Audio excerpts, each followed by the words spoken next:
Da da da da da da da da da. Wow! We hope everyone's having a good day today. We are coming very close. These are the last 3 days of CBL. So, four, nope, 3 days. But nevertheless, tonight we have two battles. The first one should be the current losers bracket. So we'll get a losers bracket and the finals of the winners bracket. So we'll get to figure out who is who is the champion of the winners bracket. So that's going to be exciting, and it's going to come down between a battle between CNC and YYY. But that is after. To I mean, right now we're going to get BPJT versus BZGW in the losers bracket.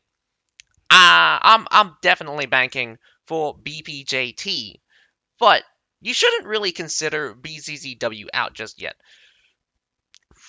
They've had a really strong showing for basically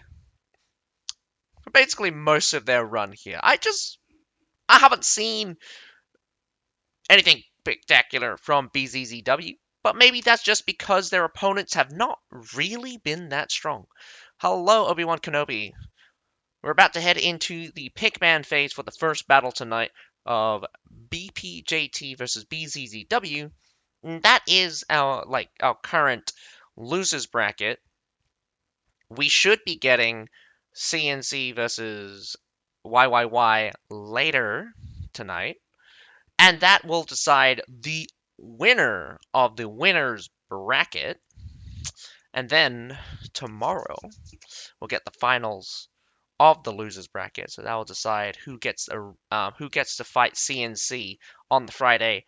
I have full confidence in CNC to absolutely destroy YYY and take the championship on the Friday. But we'll get to see hopefully we get to see some exciting battles coming up. Right now we have the Pickman phase and JP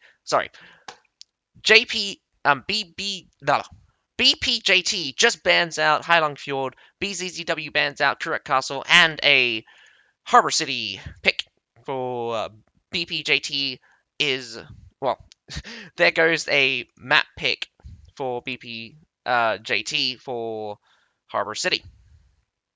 Yep, CNC versus YYY after this one, so yeah, we get to see that one in about an hour.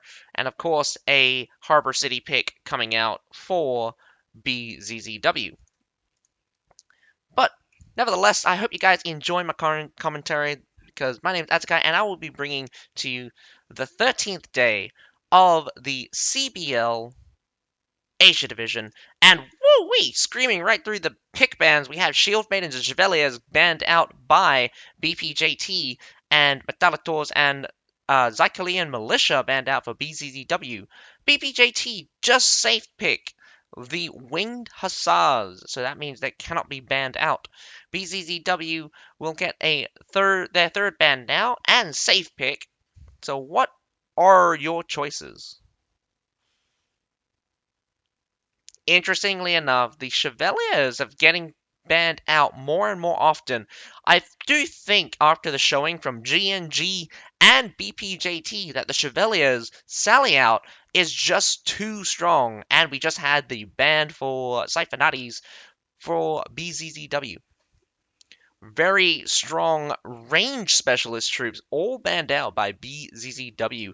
A safe pick for the Madao Battalion, banning out the Samachian Stalwart instantly from BPJT. That is quite impressive, in fact. So, interestingly enough, does look like the Madao Battalion was chosen as the more stronger of the variants.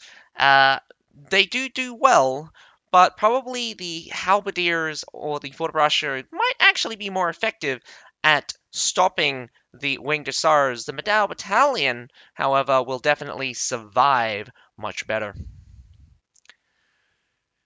You would believe so that the Fortbrasher ban might come out since the Winged Hussar safe pick, was chosen, Winged Asars do really well against basically every other pike unit. And that is quite fascinating. Um, do have to say though, I have been enlightened by sheer number of halberdiers because if you have two sets of halberdiers, the winged hussars may knock them over, but the second set of halberdiers will basically ensure that the winged hussar is kind of stopped in its track. Any more units than that, they can't break through. So they'll probably roll over quite a few other units, but they get slowed down fairly heavily, which is a good thing and a bad thing. I'm not sure which of the either. That is a good point. They'll probably need to spend at least two halberdiers in order to stop a winged hussar wholesale. But when it comes to like density and stuff, it really doesn't matter in the end because you're gonna have like 3 or 5 units stacked up on top of each other. So one winged hussar won't be able to break through. Maybe multiple winged hussars will be able to break through. But that's still a very costly, or that's still a gamble that I don't think many people would be able to take. Nevertheless, I think a combination attack is much more effective. Instead of using the Winged Hussar as a clutch, it's better to use the Winged Hussar as the breakthrough unit, kind of like the assault unit of the shock troopers from the infantry side. And yes, one forte can easily handle two cavalry, maybe three in fact. Do have to remember in the CBL, charging lance cavalry are very, very, very much more vulnerable than in the live server.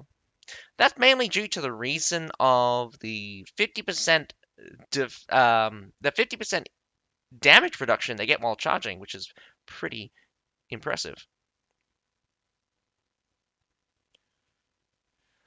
That should not matter. Fortebraccios, okay, so to put it simply, stun on brace does not affect cavalry at all. Stun on brace doesn't affect cavalry at all. And Fortebraccio, it doesn't really matter. Um,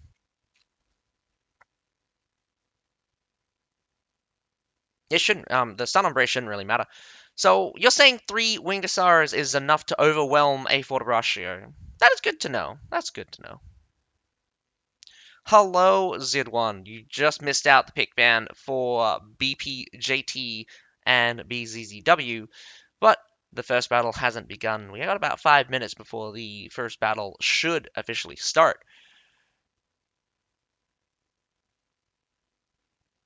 Three winged hussars, you're saying, can break through a Fortebraccio. That is still very costly for the winged hussars. Um, it would also require a good effort of coordination because three winged hussars would most certainly be. Well, you're sacrificing two winged hussars, sorry, for one winged hussar to get through, so that is extraordinarily costly. At least two halberdiers are not as expensive. In fact, I think two blue halberdiers should be enough to not only slow down the winged hussar, but they should be able to kill the winged hussar and stop it wholesale. That's not exactly costly. You're only slightly down, but that's if the halberdiers die. In most cases, the halberdiers would still be alive. Halberdier sergeants probably do a little bit better job at surviving, but I think in terms of cost efficiency, the halberdier will probably be way better.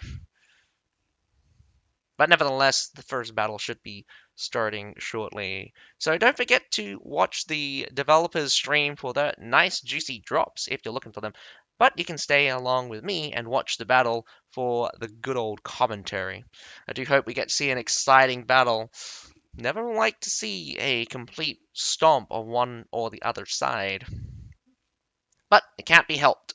Hopefully, since we're here in the very much the quarterfinals, these are the top four teams of the Asia Division tournament, being BPJT, BZZW, CNC, and why.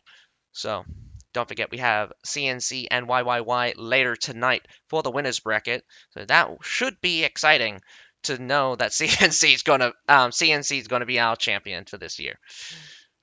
But nevertheless, I hope you guys enjoy the commentary and I hope you guys enjoy the match.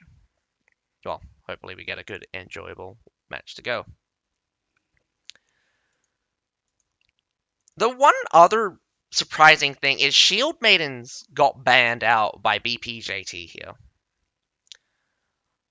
I was actually quite surprised that BPJT bans out Shield Maidens. I knew that Mermillions, the Mermilliones, were going to fall off as kind of a pick. You don't really pick the Mermillones if there is no heavy shields, and that's very important because what that tells you is that Mermillones are only used in scenarios where you want to break through a heavy shield line. And that's very important because they feature something that a lot of units don't actually feature. Only one other unit really features the unblockable trait. Well, actually, no, technically two others. That would be the Iron Reapers in Flail and Seregs, which also commonly ignore blocking state.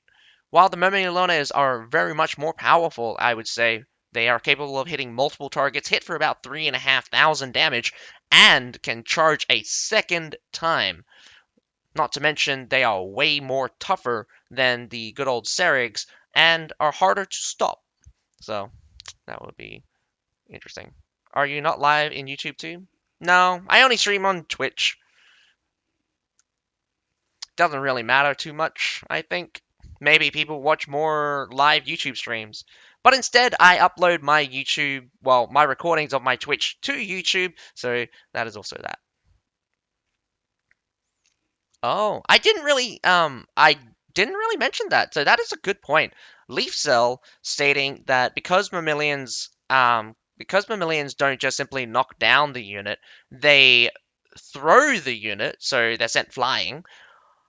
That creates a lot of space, and that's true.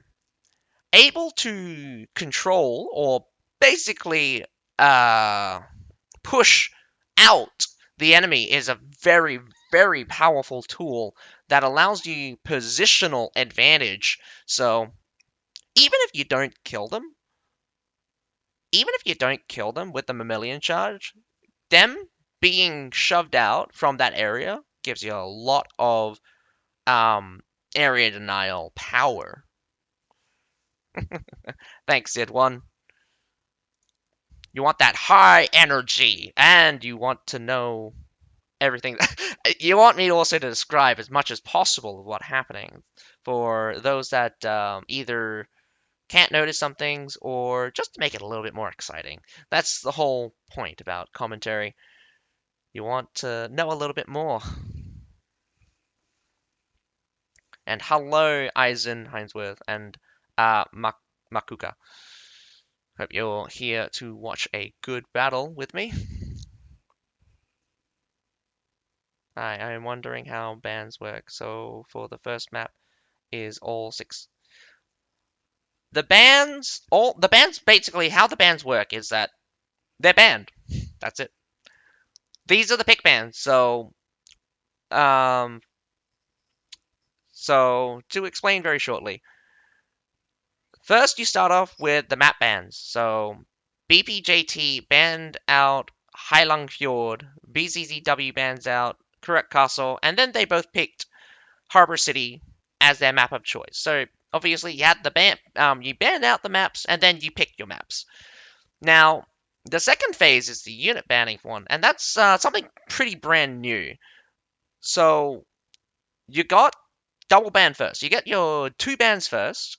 So whoever goes first is whoever goes first. So I think BZZW went first this time. So they did their double ban first.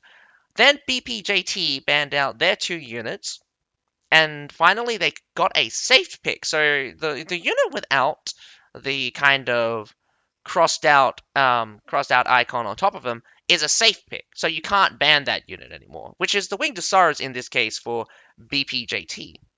Now, After that, we switch over to the opposing side, and they get their last ban, their third ban, and a safe pick. And then finally switching back to the other side for the last and final ban.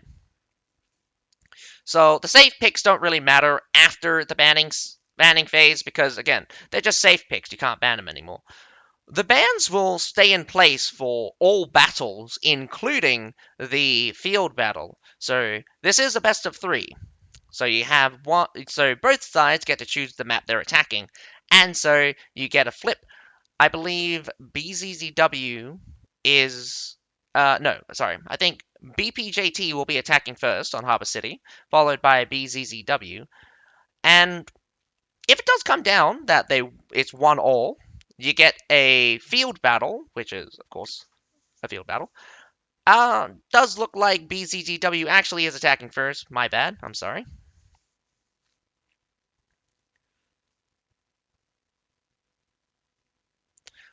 All 6 units cannot be picked by either team. Sorry, if that wasn't clear, the banned units are completely banned. You cannot select those units at all. It doesn't matter which side you're on, those 6 units are banned. And that is for all 3 battles of the current matchup. Or like 3 possible battles of the current matchup. But nevertheless, we're getting into the first battle here. We have BZZW attacking, and we're looking at their lineup. We do have, interestingly enough, we have a Janissaries, a Shenji, Grenadier. BZZW banned out a lot of well, high impact range units, being from the Metarator, the Zycalian Militia, and the Siphonatis. Siphonatis are very short range, but they are incredibly devastating. A shield unit with those guys can definitely. Well, actually, the Siphonaris are just really making up for most of the work here. But BPJT is going heavy on the musket, probably going to try to suppress the um, artillery that would be coming out from BZZW to suppress the wall. But we're going to have to see how we're going to go. When you're defending, you go for that musket. It's just a classic strategy because not only there's 2 reasons why you go for the musket. It has the biggest area of effect, and one of the best things about the musket is the bomb itself does a lot of damage, including to the tower. That is different from the long. Well, I mean, like the longbow can suppress a siege tower much more easily. I think it takes 2. Actually, no, I don't think you can do it anymore. I tried this, but even if you have 2 longbows, you can no longer shoot the siege tower's serfs to the point where they can't push anymore. I think. You can kill all the serfs. That will solve your issue, but the serfs will still be able to push it quite a distance. Now, this is a good show of skill from the musket players if they can actually hit those mortars. And BZDW being super aggressive with their trebs is a good sign that they're watching to see where BPJT puts down their culverins, because 1 culverin, 1 treb, easy trade, I would say.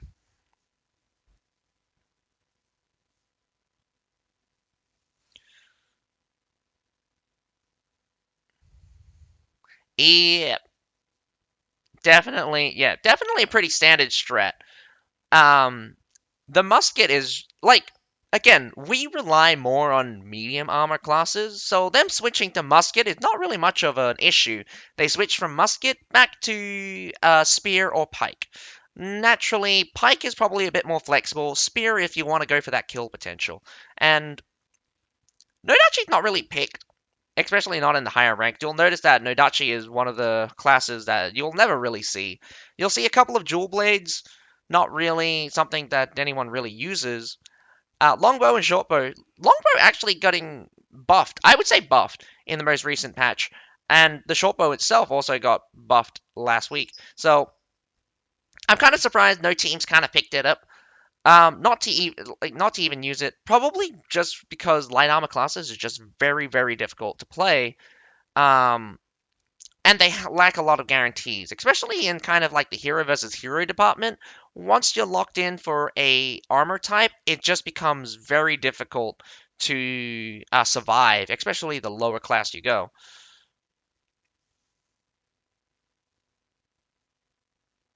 Thanks. You're not liking more. We still get this shit. Oh my god, tell me about it, Irons. Uh, Mole, let's just put it to put it simply. Mole's damage, like actual damage output, is so much higher than nearly every other class that it's actually really scary. Like really scary. Um, there's only two things that are holding Mole back from kind of the being meta is Mole has less guarantees, so it's harder to execute, but you're heavy armor, so you can take a lot of damage, and you dish out a lot of damage. So Mole is in that zone where it's completely overpowered when you're not playing to kill the Mole. And that's a pretty big distinction. A lot of times, especially in probably NA, you don't end up killing each other. You hit each other, you trade damage with each other, but a lot of times you don't aim to kill. You normally just fight. So it's just a lot of fighting. Here in the Frontier, we kind of like a little bit more guarantees. We like to CC the opponent and make sure that their ass is on the ground, and we just murder them. We don't sit around at trying to fight something we can't kill because it's just a waste of time.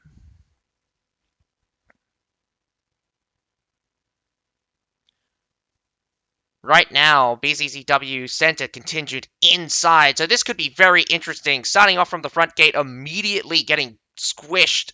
So this is very good for BZZW, only sacrificing one cavalry and making BPJT come down from that wall, focusing onto the backside. And we have an entire contingent here. They were very fast and in position. This supply point is heavily in favor of BZZW, but right now BPJT is not faltering as they hold that front gate. Unfortunately, the Varangian Guard, not a very strong unit nowadays, did get clapped by the what looks to be the Medaus, and the Imperial Spear Guard making a little bit of headway, but pulling off from the front line. Now BZZW coming in reinforcements from the supply, going to hit the back line. Medaus holding strong, kind of in a bad situation, losing that cavalry. Cavalry is very good, but for some reason BPJT is using a lot of their pikes right now. We got a little bit of a grenade come in, but I'm not even sure which side it was from. So can't break through this formation just yet. The Mamiliones charge into that pile. I don't think it actually was very effective. The halberdiers did seem to have cleaned that up very nicely. We got some Retiari finishes off the remains of what seemed to be a Medal, not Medal, Cylinders. So, surprisingly enough, the Medals and the Halberdiers coming out from BPJT was able to kind of staunch that assault, which is incredibly impressive coming out from the defenders there. I think BCZW should have cleaned up the front gate, re-established themselves on the ground, but BPJT might actually be able to push them out here if they don't focus on the supply point. Rather, they might send a contingent up the siege tower, which has made it in the middle, and go for the A point instead, which is quite possible, as they are losing this supply point very fast from the respawn coming in from BPJT's earlier engagement. So, does look like BZZW does take the L on the ground, and I will be honest, this has been a very long, extended fight, and only just now does BPJT get completely cleared off of A point. There goes the final glaive, I believe, or was it not a glaive?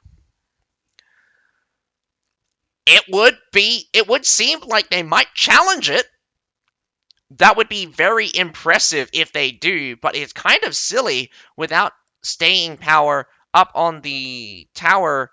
They already have a full contingent, probably around about 3 or 4 units up onto the wall right now. Could hit them from two sides, and that halberdier is basically a sacrifice at this point. But what I do have to say is that doing extraordinarily well in the Department of Cavalry, taking out quite a few important cavalry. I saw a Liao die, I saw a Dagger Axe die, I saw a Monastic die. It's quite impressive the performance out from a lot of these pike units, um, especially killing out the infantry forces from BZZW. BPJT is probably in the lead for exchanges of units, but nevertheless, we're going to hit the second set of we're going to hit the second half of the map right now. Here on the ground, we got a lot of streets. We got the main street leading up to the base point, and then we have um, we have the both supply points on either side. The closest supply point here on the left, and the far supply point for the defenders on the right. It's always kind of been a bit shaky whether or not the attackers attack the one on the left or the one on the right. Could see a massive switcheroo, so they go fake out one side, then fake out the other side. We are seeing BPJT kind of heavily position themselves towards this supply, and BZW might take the bait using mortars inside as well, kind of battling out with BZZW. BPJT is doing an extraordinary job at matching their movements right now, but maybe they overcommit and the switcheroo might come through. But does look like they're just going to brute force it with grape shots, and this is very concerning because as you put grape shots down, you should be extending your line. We have some fire arrows coming through. I'm not spectacularly sure. There is incendiary archers on the field. Last time we got to see a prefecture archers do an extraordinary job, but man, just a light peppering from the incendiary archers scares off kind of that center pile. You can just watch that damage kind of rack up really fast. Oh man, now we're also getting a lot of mortars. The mortaring coming out from BPJT should be super effective right now, more effective than the grape shots. The grape shots didn't really do them too well, not able to get through, and BPJT is now pushing them out. Now they're responding layer after layer of fortibratio. For some reason, fortibratios are on the stairs caused by line after line. A cavalry charge in the center just gets completely stopped in cold, and we have a winged hussar trying to break through from either side, but holding strong both sides doing whoa rear charge coming out from BPJT, and it just completely collapsed the line, completely crushing the attackers in this scenario. BZDW must be heavily down right now. And that cavalry coming in, I didn't even see it. Where did they position themselves? Very, very good coming out from BZZW BPJT. Their usage of mortars, their usage of even just light range. Those incendiary archers doing, like, although it didn't, like, murder a lot of units, the amount of damage coming out from those guys would have been very scary. The grape shots not being very effective from BZZW could have harmed them. So definitely not getting the value out of those grape shots, but the mortars from BPJT doing an immaculate job because of the density coming out from BZZW. Big mistake from BZZW to go heavy density and getting hit by mortars. I really think that they should have spread out and tried to gain positional advantage. BZZW does look like they are kind of afraid from BPJT sticking together, staying together, but that leaves them vulnerable. But slow and steady wins the race. We got BZZW coming in the center right now, and BPJT should be up really heavily. So BZZW is going to have to make a really risky move, and they do, moving towards the right hand side supply point from our perspective, and it's just going to be a slow trickle of BPJT as the cavalry kind of come in through their rear. We got some nice fire from some incendiaries. We got the halberdiers ready to hold, but will they be strong enough to hold off against a cavalry charge from the front? Winged Hussars halfway through. Daggerrack Lancers coming in from the side here. We got infantry also mixed up. It's a complete mess. Both sides are breaking down. The infantry completely decimated as you look at the amount of cavalry dead bodies in that pile. And the sacrifice from both sides was quite heavy. But coming out on top, BPJT clears out the attackers handily, easily cleaning up with the remaining infantry and sacrifice of the cavalry. But nevertheless, I do think it was a little bit inefficient to have the cavalry come in so fast.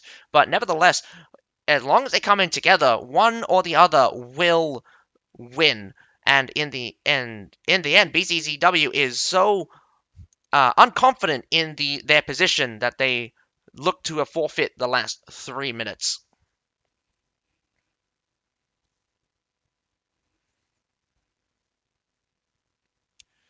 BCCW getting sandwiched from 3 directions that time instead of 2 directions. And one of the hardest thing I will always say is fighting on multiple fronts.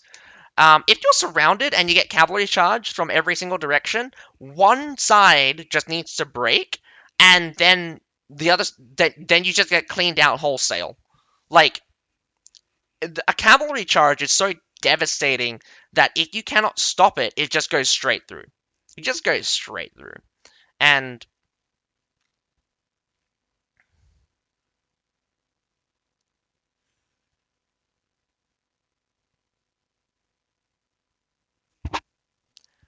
um,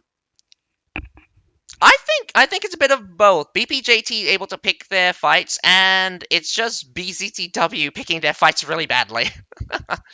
um, So BPJT just seems to be the stronger team, and when a fight gets tough, BPJT doesn't seem to ever be lacking, and it does show that it does seem like BCTW is left wanting in a lot of situations, even if they have the upper hand, quote unquote. I will have to say that it was a little unexpected for the beginning, but after the first part, BCCW did seem to really crumble really fast. I do like the engagement that BCCW had at the start, but unable to gain a real advantage really harmed them in the second half, losing out that supply point, unable to gain a foothold, and BCCW usage of artillery was quite lacking. They tried to use the grape shots to brute force through. Positioning was bad. The positioning of the grape shots was bad. The positioning of the units were very exposed, getting shot by just incendiary archers. Although it's just incendiary archers, the damage will rack up and it will be fast. You can't really wait around when you're getting shot. The mortarings out from BPJT in the second push, really great job. I think the reaction from BCCW was again really slow and really needed to kind of avoid getting hit like that. All of your grape shots were basically rendered useless because the mortars just destroyed them, and your formations just keep getting hit by the mortars. Explosion damage racks up so much damage the denser your units, well, the more dense you compact your units, and just not, it's just not looking good for BZZW.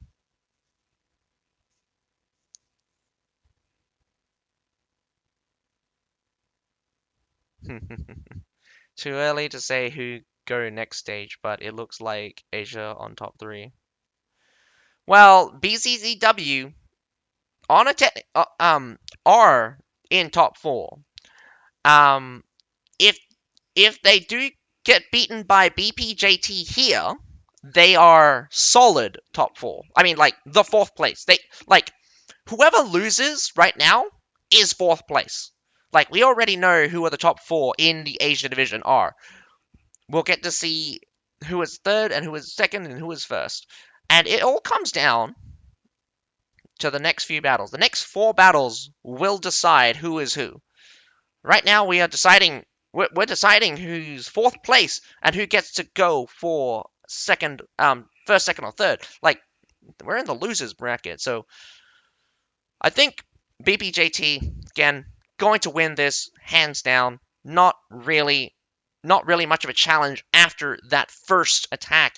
Winning the defense on Harbor City is actually quite deterministic of more aggressive teams because once you win the defense as an aggressive team, your attack is almost guaranteed. There are very few cases where teams are better on defense than they are on attack. A lot of times, teams are way better on attack than on defense. Not to say there haven't been cases where the teams have only won their defense, but on Harbor City in particular, it is a map which I commonly see attackers kind of winning, even for some of the worst teams. Well, some of the less some of the lower. I mean, I don't know how to put this lightly, but some of the less skilled teams. Not to say that like defending is impossible. There has been many good defenses, and again, some of the top teams have shown you a lot of good defenses. So Mask, yes, GNG was defeated by BZZW the last yes, not yesterday, the day before yesterday. So it was on Monday. GNG versus BZZW. BZZW easily wins against GNG, and that's very unlucky. You can watch it on my YouTube channel. I think links down below. Though I haven't uploaded yet, so I haven't uploaded those ones yet, so you're gonna have to wait as I do that right now. Which one? Which one am I up to? I've been really lazy with my YouTube uploads. If you look at some of my older ones, well, when this was a little bit more active, I would do a lot more. I would do a lot more. I would break them down into chapters and add more to the description. But lately, I haven't been really doing that. So 6, 7, and 8. I'll have 6, 7, and 8 release in today, tomorrow. And then I need to upload 9. Wow, I have so many to upload. 9, 10, 11, 12. Oh, today's the 14th day. I thought it was the 13th day. My bad. 13. All right. So I'll upload those. So hopefully you guys enjoy those commentaries again. I keep a lot of records for sorry. I upload all of my commentaries for these CBLs to my YouTube channel. They're just there for a record sake, and I also upload some of my territory wars, depending on if they're fun or not. That it's just a whole lot of it's just a whole lot of just me playing or me commentating. So hope you guys enjoy that. If you do, if not, but again, if you guys want to watch those battles, that's the only place that I know that has the CBL matches. Unfortunately, the matches are not uploaded onto the Conqueror's Blade devs channels, which have normally kind of not appeared kind of deal. I think there's something. I think they keep getting hit by copyright strikes, so they delist their videos. So and this is a real problem. They keep using copyrighted like music. So that's why I don't have the clean feed on. That's the clean feed there. So that music normally you get pinged there. The clean feed has the unit sounds and stuff, but it also has the music, which is not very good for like not very good for like YouTube and stuff. But nevertheless, we're here between BPJT versus BZZW. The second battle should be coming up fairly shortly, and I don't know. I don't know if BZZW can pull this around. Their performance out from the first battle really sunk heavily in the second half, and if I was to give them anything, I would give them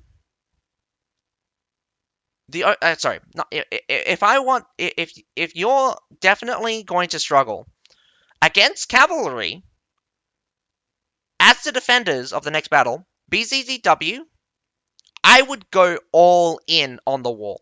If you just want to at least take a battle, I would go all in on the wall.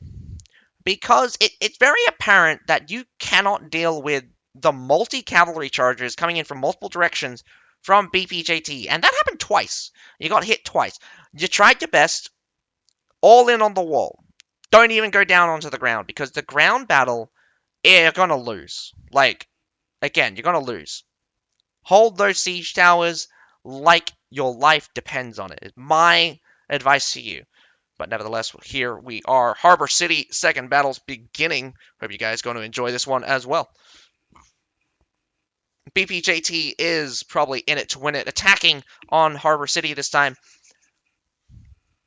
Still very interesting to see some odd picks. This is probably the first time I've ever seen longbows be picked ever in a CBL game. Bannerguard getting picked semi-irregularly. Although the Mammalians coming back is quite interesting because the heavy shield unit that I would expect that they would counter the most is not available, which is the Samachian Stalwart. And I'm quite skeptical on whether or not that they are going to be very effective against either Medaus or Halberdiers. Once that charge is used, it is quite classic for the Murmillones to break down very fast. Oh, I don't doubt the charge combo coming out from Bannerguards and Murmillones will be perfect for each other, but that is being said, the setup for that is quite costly. I do think it would be impressive to see the Murmillones hit shield units, but against pike units, it's a little bit more of a question of whether or not they trade more damage than they take. It is very apparent that a lot of times the pike unit's spread is kind of enough in order to kill and break down a lot of assaulting units. No matter how strong your charge is, the current halberdier units do output a lot of damage. I don't doubt that. Halberdiers. I mean, like the charge, like the Murmillones charge ignores block. You have to remember two things. The Murmillones charge ignores block, hits probably two targets, and does around about 3.5 thousand damage. And they do that twice. They do that twice. That means unless you've got a lot of defense, like a lot of defense, you're tanking about 14,000 damage. Man, good luck surviving. Wow, out comes some Fenrir does destroy the mortar, but unfortunately the Fenrir doesn't really get anything. I don't even think it killed very many of the Medaus there. Although the Medal did get stuck on an invisible wall here. I never really understood some invisible walls.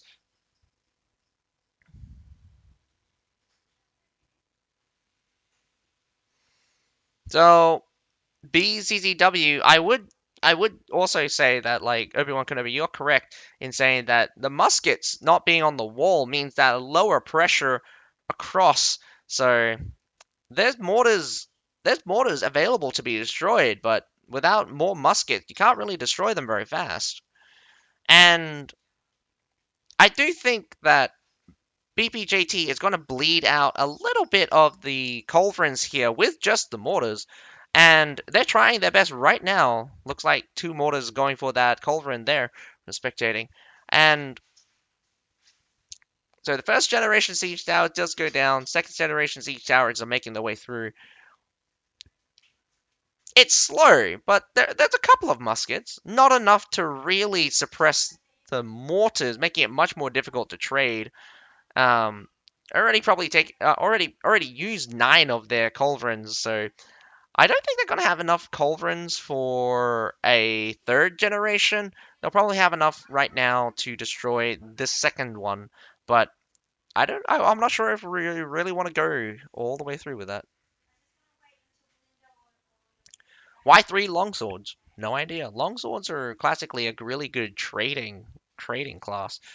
You hit the enemy, heal, hit the enemy, heal, and like in a long extended battle, longswords normally just go for attrition. For defenders, probably longswords are much better. Attackers would probably rely on more impact heavy classes. One of the things that is always very difficult to decide is whether you want to go slow attrition style or whether you want to go for more impact. The longsword again doesn't really have really good impact. Your job is to kind of trade with the enemy, and you can't. In this kind of setting, just trading with the enemy is actually not a very good. It's not actually a very good strategy because in most cases, the longsword actually attritions out badly or ineffectively because of its low impact. A lot of classes have a much higher impact, able to either lock down the longsword himself or able to just kill, or just able to affect the battle much more than the longsword can. Longsword also just really sucks.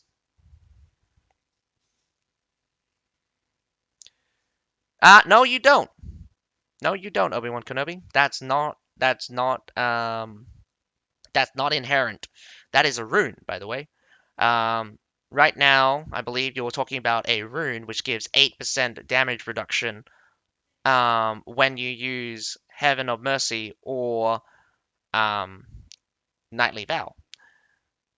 The Heavenly Mercy right now gives a defense buff to yourself only, and Knightly Vow gives you a penetration buff to yourself. So it's a very powerful rune, don't get me wrong, for longsword in sieges and stuff, but this is CBL. So those runes are inactive. And that is. We're talking about the natural strength of longsword here without that rune. So we got the left hand siege tower literally on a sliver, lets the middle siege tower up. Again, very good cost saving method. You just leave that middle siege tower up. I'm not sure why they destroyed that left hand siege tower. I would have just left it up if they're not pushing it.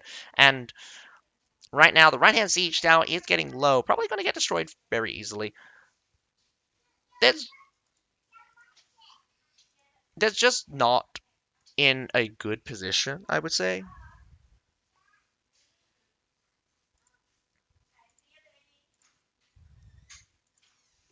Bye, Mel. The longbow's actually scaring off. Yep. Okay, so the longbows will eventually be taken care of from BZZW. Um, it's going to take a while, but I'm surprised. The longbows used to suppress the units on that wall. BPJT just goes straight through the front gate. A much wiser move, but a nice caltrop coming out from that musket slows down that push, unable to really push hard. Again, the switcheroo here is going to psych them out. BZZW just needs a holding force on that siege tower because you see a lot of those heroes. You see them switch back and forth, and you need to be there on that tower. only one Murmillones, you have something tough enough to tank the damage from Murmillones, just get straight up. Once they do their 2 charges, they're basically extraordinarily vulnerable, able to just get blasted by whatever comes up through that tower. And normally between you and me, throwing another charge into a Murmillones that already used their charge, you're gonna watch it explode. BPJT also is banking on that they have no more artillery here, so they are pushing the siege tower, which is a very smart move. I would definitely be pushing the siege towers, even in a situation where I'm looking to push, because a bad situation. Oh no! That charge, that second charge comes out, but bit premature, I would say. Battle at the front gate as well. Battle on 2 fronts. I think BZZW's mistake was going down onto the ground here. They're going to lose this battle here, and they're going to lose the battle up on the siege tower, as it looks like a bunch of them are chasing, like, that was idiotic. How many of the defenders were chasing one short sword? They're running now. They're running now. We got 4 whole units chasing after that short sword instead of holding that thing. Surprisingly, they actually win at the front gate. I thought they would lose here at the front gate, but apparently they won, which is a big difference. And I think it was the men-at-arms that carried them. Not to make light of men-at-arms, but man, very silly move on the wall. 4 whole units. 4 whole units. What were you doing? BCZWs? What were you doing? 4 whole units. Where do you go? They went off. They went off chasing a short sword. Your siege tower is getting pushed, and 4 units decides to go where? Even if, like, BPJT did take a loss at the front gate, it wasn't actually that heavy, but the pickup on the wall was probably more than enough to make up for it. And again, it's just sad to see BCZW just kind of drop the ball like this. Giving up tons of space right now, falling back into the last quarter of the map. This is a corner hold. You give BPJT a lot of space, and I think they could have bled out a little bit more mortars from BPJT here. They got maybe 1 or 2, probably just 1 actually. And this is what I never like about just giving up free space. You see, what is he doing? That BZZW halberdier unit is dead. What a loss. What a big loss. Well, would have been a big loss if it didn't look like it was only like 3 guys. Oh, man.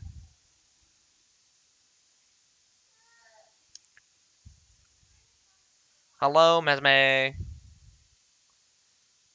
And yes, Obi-Wan Kenobi's right. BPJT won the first battle, and I think they're going to win the second battle pretty hands down. And a lot of mortars have already come through. This is the time where you can't afford to get hit. I would just give up that space. Some nice fire from some what seems to be prefecture archers. Could be prefecture archers. Again, I can't really see. I can't. Archer symbols are very similar to each other, so it's really hard to tell. BPJT, are you really gonna catch them here? This corner has been a death sentence for defenders since the very beginning, and the Murmillones actually is in a good position to hold. Again, this corner is a death sentence. Once this corner is a death sentence for defenders, you should not fight here. And fighting directly here on the supply point is okay, but you're going to lose a lot of ground right now as cavalry coming screaming through, going to hit you super hard. Cavalry going to come in from the rear instead.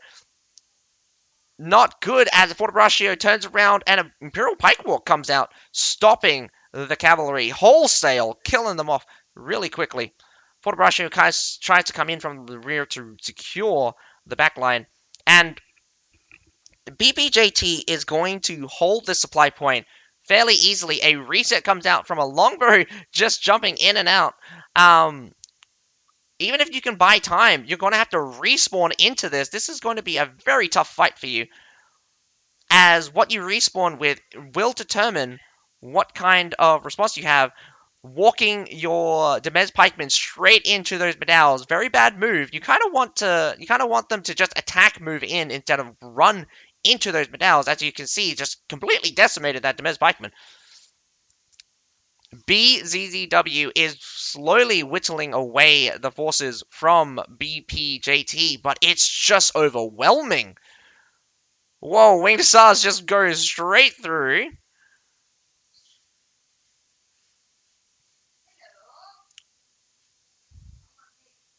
Wrapping in and around with a lot of cavalry spawn. Actually manages to push them all the way out.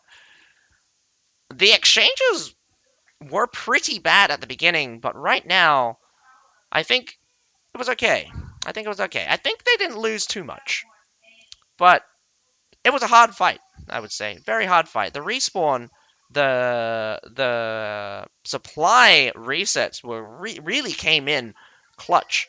And nevertheless, that's one of the things you also have to think about.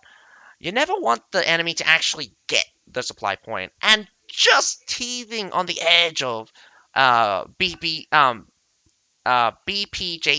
getting that supply point and the respawn from the defenders. That was very difficult. That was very difficult for BPJT to kind of secure and hold. They were really running low on units after the cavalry just kind of went off and did their thing. Is what house did it in CN's version? Yeah, definitely too many chokes you need to hold, but like you can just sit on the supply point and hold off two sections, because um even if you're fighting on the supply point, you just gotta be make sure that you keep them off it instead of defeating the enemy wholesale. I think the mistake here from BPJT was trying to defeat BCZW.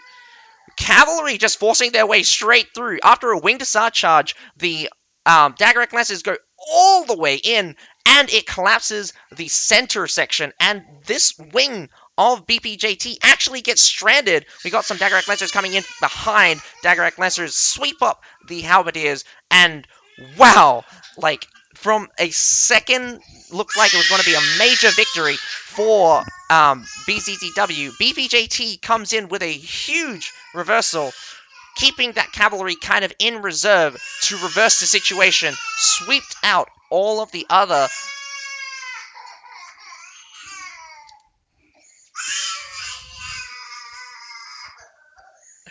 Oh man. Baby crying because she doesn't want to go shower. I'm gonna turn off my video cam just for a bit because baby might run away.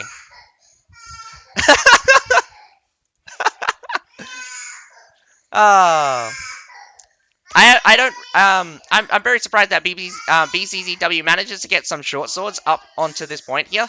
The units need to get through a blockade of medalls and halberdiers, though doesn't look like it's doing a very good job of stopping the heroes. Although there is a minute left, Daggerite Lancers actually make it through. It's only the cavalry stopping the thing. The short sword might make it onto the point. No, he gets blocked. Oh man. Ah. Good game for both sides. I think BCCW's determination in that battle was really good. BPJT took a heavy beating though. I will give you that. BPJT took a heavy beating, and oh, Mask Z saying that BPJT needs to work on their Harbor City attack. Probably they weren't. They weren't expecting such a heavy resistance from ZZZW. Although I do feel like the last attack was a little bit rushed, and I don't question their move towards supply point, that was actually that was actually a very good move to bleed out more of the defenders, but it's just unfortunate that they couldn't actually get that supply point. The A point was the A point was a little bit scuffed. I think if BCCW played that better, they could have actually won against BPJT on the wall because it looked like they were winning on the ground. Well, sorry, to me it looked like they were losing, but they actually won on the ground. And if the 4 units that I was talking about before from BCCW didn't run off, maybe BPJT would be in a way worse situation for the base point than needed to be. Definitely agree with you, Obi-Wan Kenobi. BZZW's decision to split was massively, massively a detriment to the whole defense. Really need to hold together, really need to pick your fights, and you can't really get distracted with extra things. You win the fight where you need to, and when push comes to shove, BZZW gave it a royal try there because they did a really good job with their defense, much less their attack. Though the beginning of their attack was actually really strong, coming like really strong start. Though unfortunately, just didn't work out.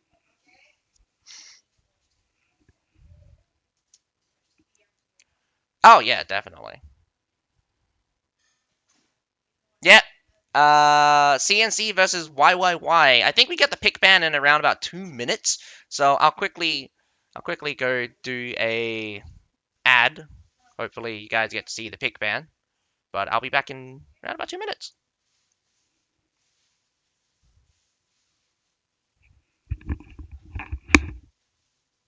Why are you crying? Also, don't run around like a naked.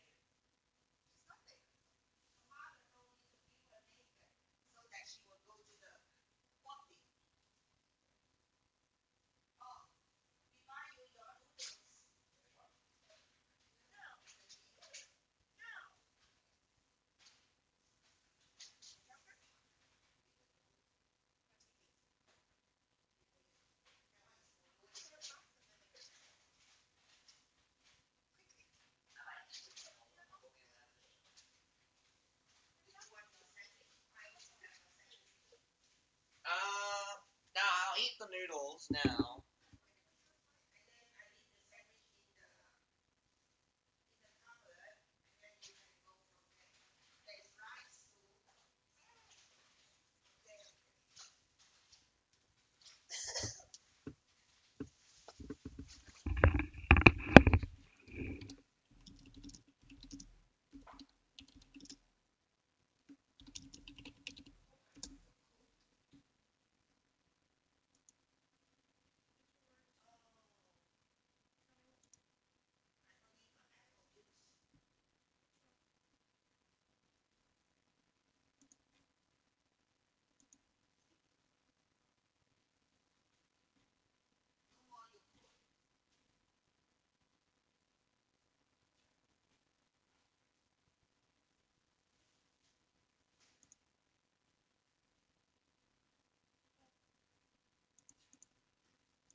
Ah, man, I'm back. Baby is very upset. I don't know why she doesn't want to go bath.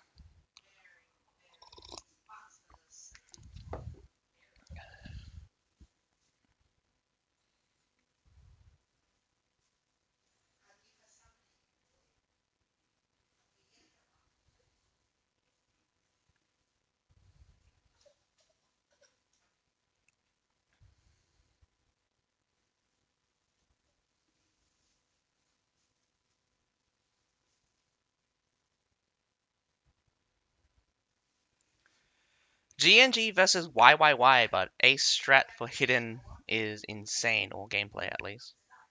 What do you mean? Hang on, man, you're saying.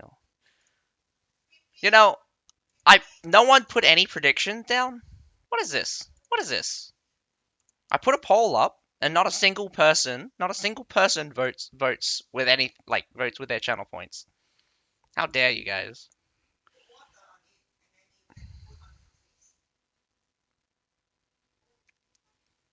Huh?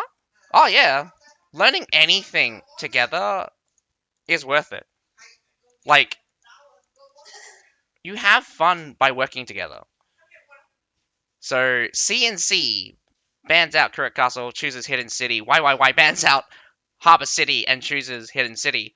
We're getting a Hidden City, a double Hidden City map because YYY wants to throw Harbor City into the bin right now, which is very surprising. It's not Heilong Fjord. CNC bans out Chevaliers and Machine Stalwarts. CNC must be hating Chevaliers, and I'm not surprised. YYY bans out Metallictors and Halberdiers, so it's going to be a bit difficult to defend against the Siege Towers on Hidden City, which classically has very good Metallictor spots. Safe picks on the Daggerak Lancers and the Halberdier Sergeants. So there's a safe pick and guaranteed to be in this battle. Wow, it's actually kind of surprising that CNC saw the Halberdier ban, safe picks the Halberdier Sergeant. So I'm surprised that they not. I'm surprised they're not going to probably rely on the Medal. I would have really let the Halberdiers go and actually just kind of rely on the Medals more. The Zycalian militia got banned out by YYY, and that is incredible that ZNC actually didn't ban a third unit.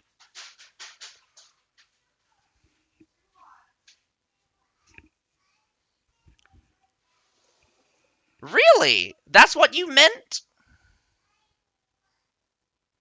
You meant that they were going to go.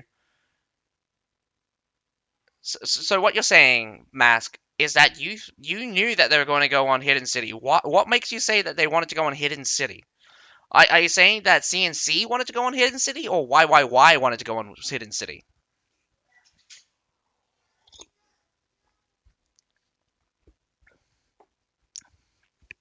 YYY choosing Hidden City. Hmm. Also, Leaf Zell, just to answer your question again, you should work together with your team. That should always be a guarantee. What you should also do is kind of learn to do different combinations, not just banner guards and Mamiliones. You should also do other combinations as well. Go with shields, go with pike, go with swords and shields, different combinations of units. And you should play together, playing to your unit's strength and working together to win. That is what you should be aiming for. A lot of times, again, this CB has been a more self-sustaining game where they just rely on themselves more and more and more and more. And it's just it's just unfortunate that there are not very many people that go out of their way to learn to work together and that's just in regular sieges.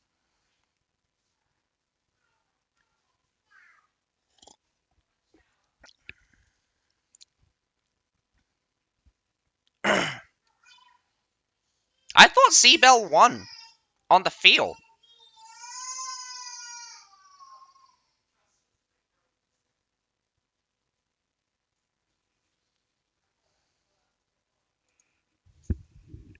Wow, I'm surprised that you're choosing YYY mask.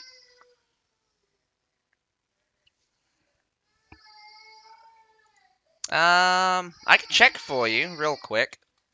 Since we haven't actually started the battle, and the battle starts in like 3 minutes anyway. It's gonna be a while. Just give me a second as I need to go through each of the days to make sure which one's which. Wait, did I don't remember seeing CBL. Did CBL even fight this? You're not talking about this tournament, are you?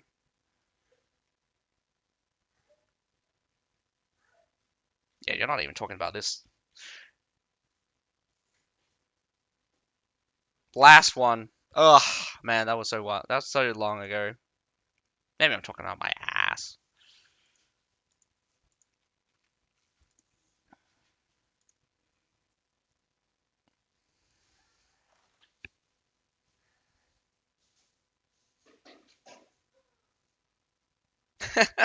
LA versus JC. So YYY is apparently from JC. I mean, like, it doesn't really matter which server they're from. They're all from, like, Asia. Also, TW doesn't matter either. TW, like, trust me. In TW, um, like, trust me, in TW is just a complete and utter shamble of who has more land. Because you don't have more land because you're strong. You have more land because no one wants to fight you. And that's the thing. It's like, no, even if you do a server merge, we talked about this many, many, many times before. Even if you do a server merge, no one wants to fight each other. No one likes fighting each other because it's dumb, it's costly, it's just really, really stupid. I watch Brian Age stream, always fighting it. Always. And I'm pretty sure NA also says EU sucks or something like. Or they basically tell each other they suck.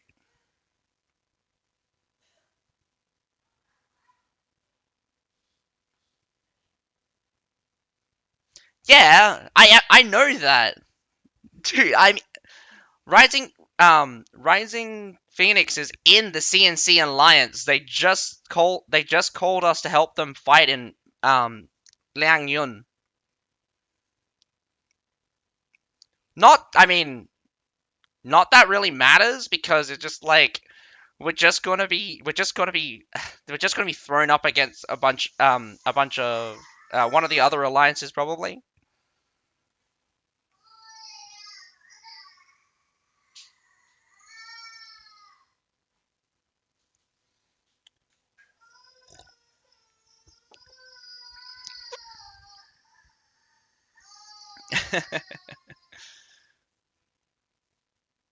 You're not good enough. You're not good enough, Zid1. You can't be in the main lineup for CNC.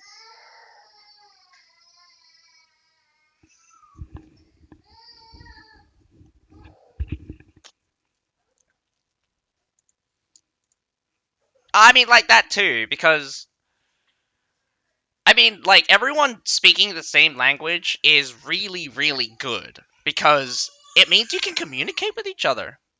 If When you can't communicate with each other, it just becomes so much more difficult.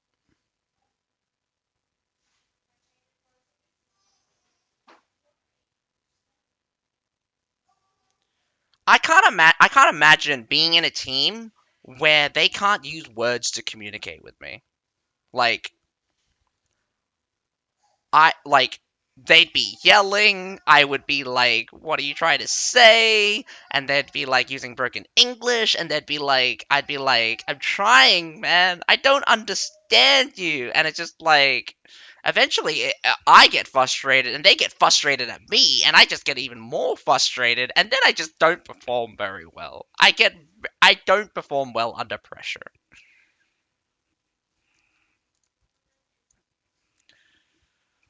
It doesn't. No, like it doesn't actually matter. Even if they do merge all the servers, TW doesn't make money.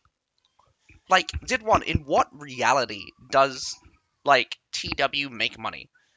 I mean, okay, so on the off chance that like big alliances actually buy the artillery from the shop when it does come up, sure. But TW in and of itself is like not a not a money maker.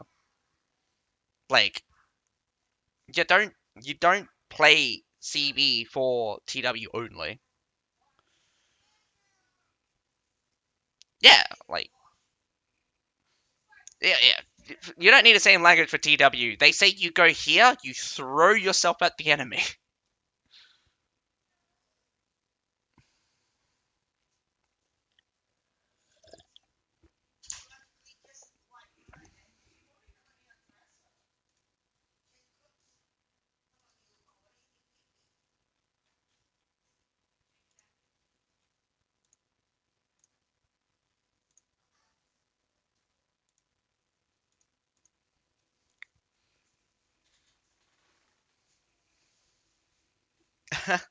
Oh man.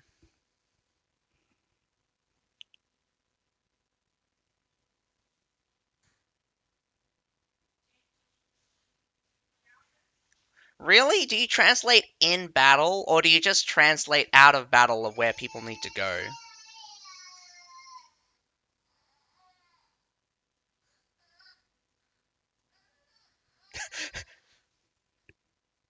In battle, yeah, nah. I would give up immediately. If you have to translate in battle, that is so stressful.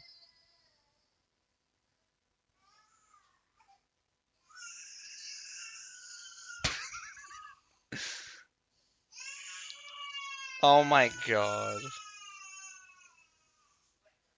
Yeah. Malaysians use English as a second language. You got some Thai people that should know that actually probably don't even know English. Actually, yeah, like most Malaysians know English. Thai people actually don't know a little bit of English, but not as good as Malaysians. Obviously, Singaporeans speak English, and then you got the Koreans and the Japanese, and it's just like they speak they only speak majority of the time Korean or Japanese. There's actually not very many like cultures that have second languages that you just like you can just um go for.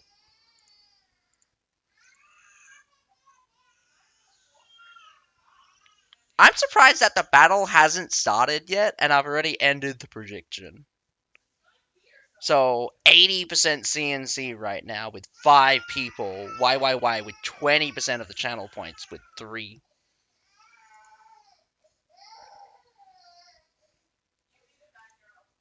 Yeah, I can see that Zid one. It actually tells me which one you voted for, which is really cool. I've never actually used this feature before.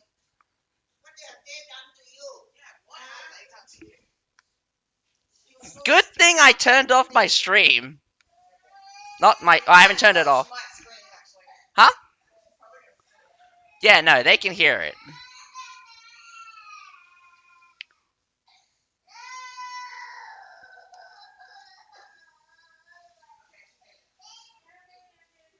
But why is Kira so upset today?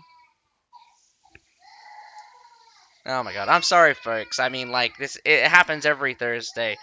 I mean, I wish he wasn't so difficult, but my goodness, huh?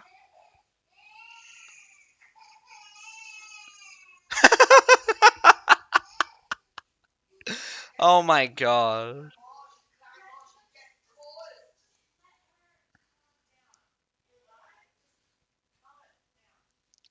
Ah, yes, you're telling your friend what to do, and your friend's just like deafen.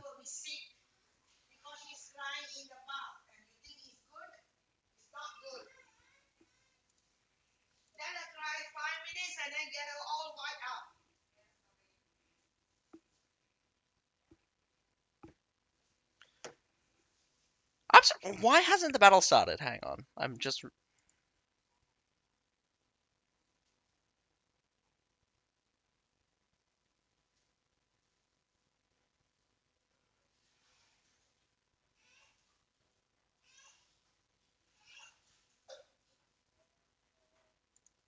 Okay. Apparently they're starting. No, no, no, no, no. It's not. I have the developer's stream on my other screen, man.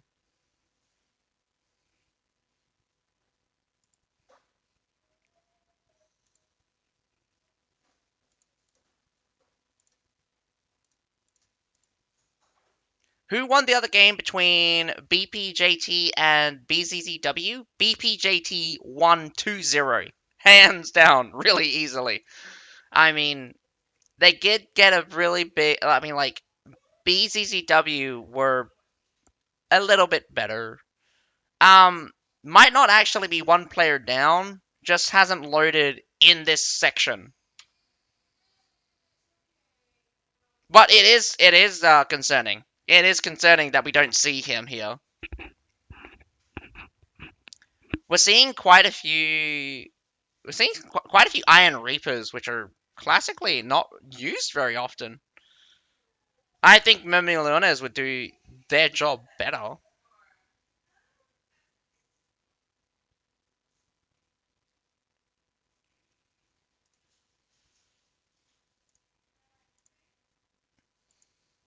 Again, with the Retiari pick, I'm seeing this a lot. The Retiari pick just comes in. Wow, YYY is actually just down one guy. Are they act? Whoa.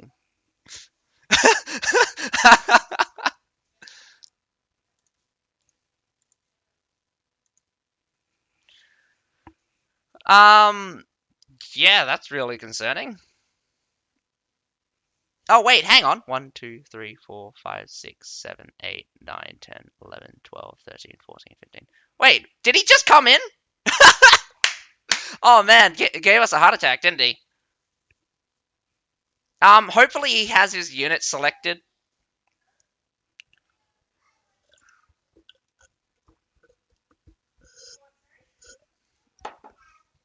You do know this is like 3 minutes behind, so he'd only be getting the information now while 3 minutes into the game. Or maybe he's doing this on purpose, and the slow load will make it like we'll have to wait 3 minutes.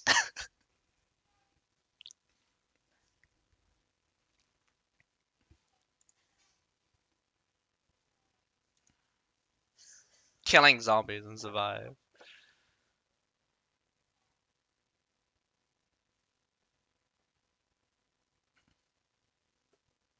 Alright, so we do have CNC attacking first. The most interesting thing is that they're not using the Retiari as a defensive pick, they're using it as an offensive pick. And I love the Bagpipers as well. Bagpipers in some of the lower tier, like when they get down to some of the lower tier stuff, those bagpipers can be a dream come true because that makes your units much much tougher and they hit much much harder. You activate that segue and they're doing about 150 extra points of damage and 150 armor. That's like double your armor on some of the tier 1 units, and that is cracked. That is like mwah, beautiful. But definitely still very useful for some of the high tier units because that percentage based one for the song. Unfortunately, YYY just got another disconnect, and that could cause them problems down the road. Every disconnect in battle equals a death. So even if he does reconnect, he's going to be down to 2 lives. And that's not great. It's basically a free kill for CNC. And there we go with the good old update. Starting off pretty hefty on the tier 4s for YYY. Whoa! Another DC. That's very unlucky. YYY not only came in with one guy less, they also DC'd twice.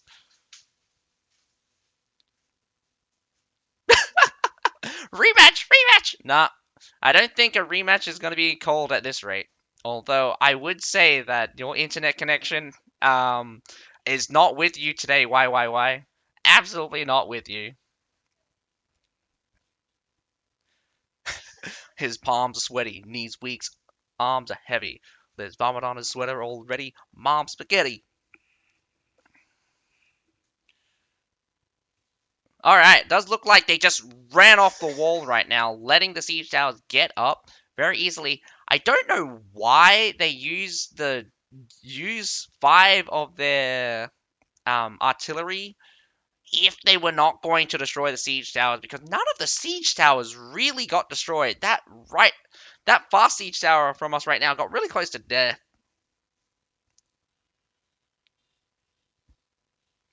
Yeah, at first they wanted to defend, but that DC is the DC the cause of this? I have to question really heavy what kind of methodology that they're going to have to deal with those DCs. That's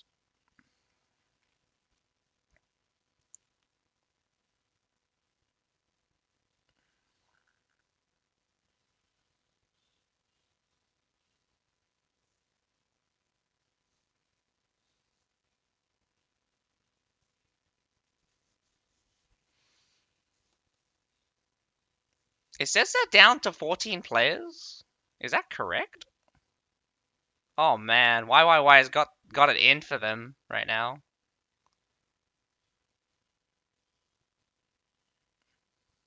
We'll have to wait and see. Again, like if a rematch haven't been called after after the DC actually happens, I don't think it's ever going to happen. You can't.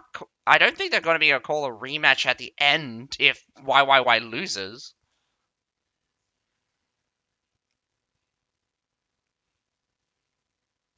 CNC is a good sport most of the time. Actually, no. Sometimes they get really cocky.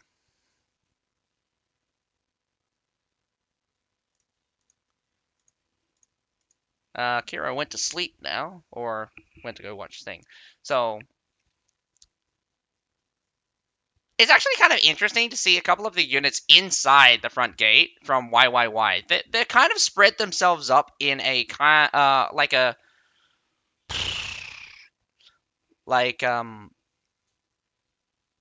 like a three-way position, like both the supply points, the front gate, and you have a couple of guys in the center. So it's just so you got like a diamond shaped formation here. And of course, they're kind of patrolling around each of the sections. Probably not actually any units there on the right hand side. It's probably just a ghost here with the village watchman. They're more or less likely in a triangle formation between the B point, the front gate, and the supply point, which is probably true. That's a lot of mortars from CNC. CNC put down so much artillery, expecting to get some shots in, although that right hand side supply point has been gotten.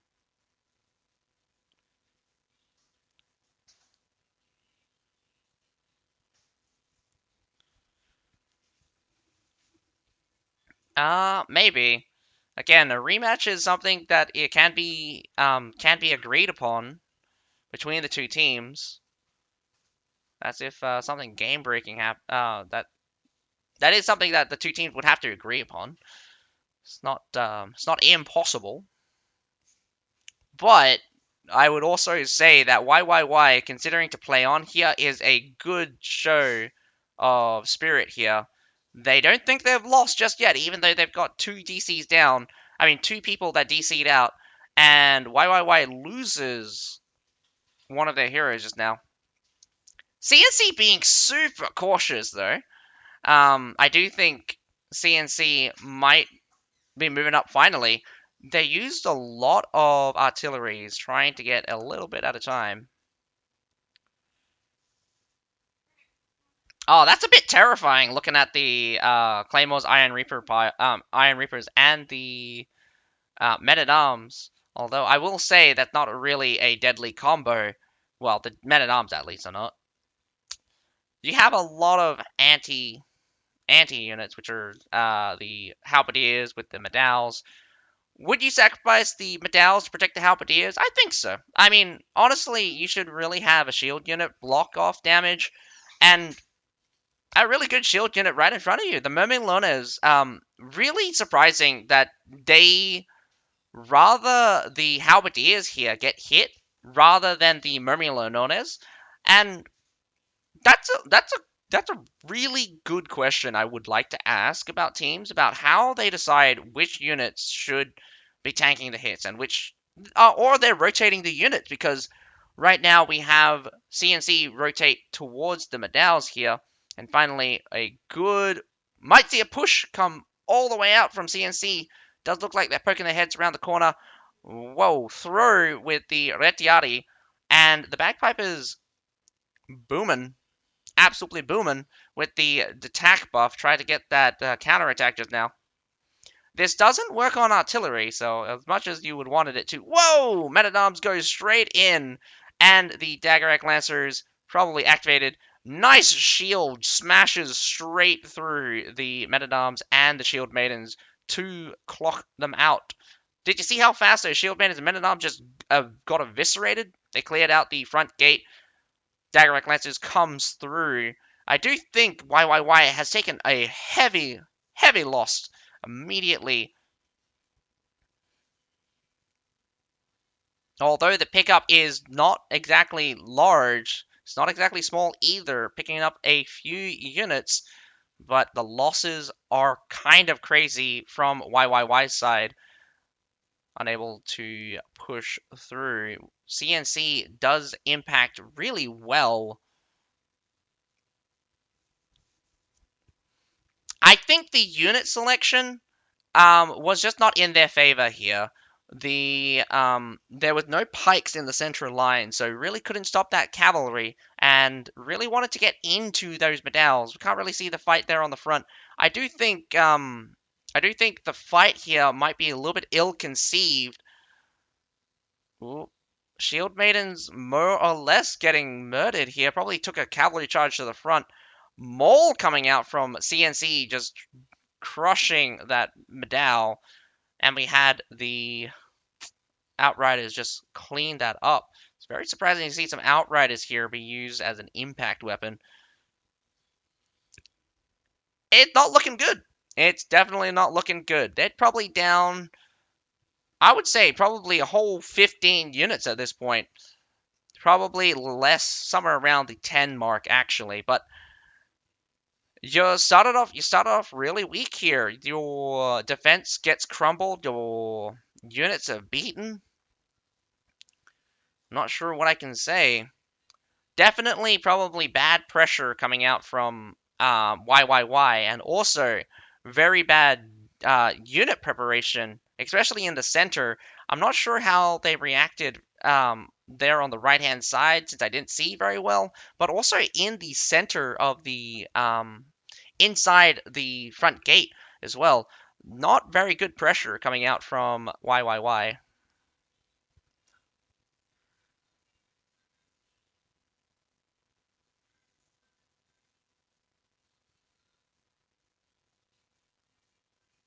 Oh no, like I wasn't going to go per round. I was just asking you who was going to win. Wholesale. Who was going to win? I didn't ask who's going to win each match. That would just be like each round.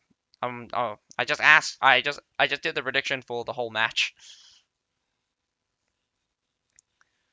Though I do have to say, YYY is definitely not in a good position right now. So if you put your bet on YYY, at least for the first match, I don't think they got very much chances right now. I think their chances in the bin right now, at less than 10%. You really don't understand how hefty of a difference of units really makes for this next part against two equally skilled opponents. Although CNC is using up their remainder of their artillery, they can easily manhandle whatever units at 2-1. Like CNC could throw in 2 units for every unit that YYY has right now. Catching the Outriders, it's definitely a good pickup. I mean, like, Outriders can be a pain in the ass. Both sides. Here comes a Wing to Start charge down the center. Probably gets stopped by that Madao at the front halfway, but a Wing to Start coming out from YYY. How far does it go? Oh, crashes right into the cavalry coming out from CNC, although it does not make it through. Need some backup here for the YYY approach coming through from the backside as well. We got some Imperial Spear Guard doing their best, but the Imperial Spear Guard doesn't make it way through. That is so depressing. The Halberdier alone not only tanked the Imperial Spear Guard, they also killed the Imperial Spear Guard. Surprisingly enough, YYY is barely touching the supply this point right now, as the race units are killing them. Getting pushed out finally. YYY is desperate to bid for time, but no dice. That is very depressing. As you can probably see, YYY, that short sword dying early on, probably DC'd twice. He's probably the same guy that DC'd twice, and that is really, really, really, really, really, really depressing for YYY to really be in a bad position. But I also have to say, their setup was kind of weak, both for the B point and for the base point. The A point, I think I can let it go because they just didn't defend it. But the cost that they did put down for the A point leaves me concerned. Nevertheless, it is quite surprising that what I just witnessed was, like, I'll put it this way. The Halberdiers beat Imperial Pike March just by standing there. Mere presence of existence for the Halberdier Sergeants tanked the Imperial Pike. This is bottom line's Imperial Pike Guard, by the way. They tanked the Imperial Pike Walk and then got slaughtered. Okay, don't get me wrong. Imperial Pike Walk's very powerful CC ability, but by itself, the Imperial Pike Walk achieved nothing. Not only did they achieve nothing, they basically just killed themselves. And really? You think the players who went to kill the Outriders made a mistake? It's true that Imperial Pike Guard needs follow-up, but the sad thing here is that Imperial Pike Guards only have advance. Even if it's a support unit, think about this. The Halberdier is a stronger brace unit, a stronger unit in melee. Do mind, in melee, the Halberdier Sergeants is actually superior, and the Imperial Spear Guard. Um, so, like, like the Halberdier Sergeants only have brace. Only have brace as a thing. They charge as well. I mean, no one uses the charge. But it pisses me off that the Imperial Pike Guard can't even push into Halberdiers without without nothing. The Imperial Pike Guard by itself cannot even win against Halberdier Sergeants, not even trade with Halberdier Sergeants. And that's depressing. That's depressing.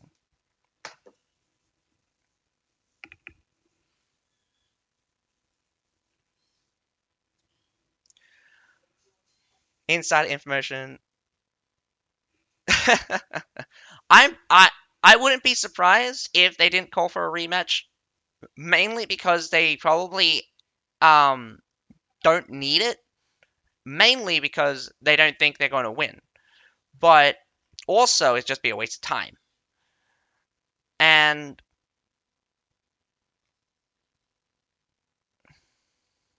probably didn't think they need it.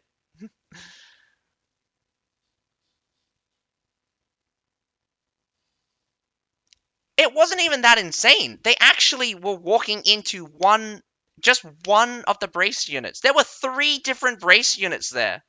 There was the Halberdier, there was the Fortebraccio, and then there was the Medal. They only hit the Medal. Not the Medal. They only hit the Halberdier Sergeants, and they didn't even get through. They got the end of the Halberdiers, and then just died. Yeah, exactly. The Halberdier Sergeants tanked the entirety of the Imperial Pike Walk, and the Imperial Pikes still lost.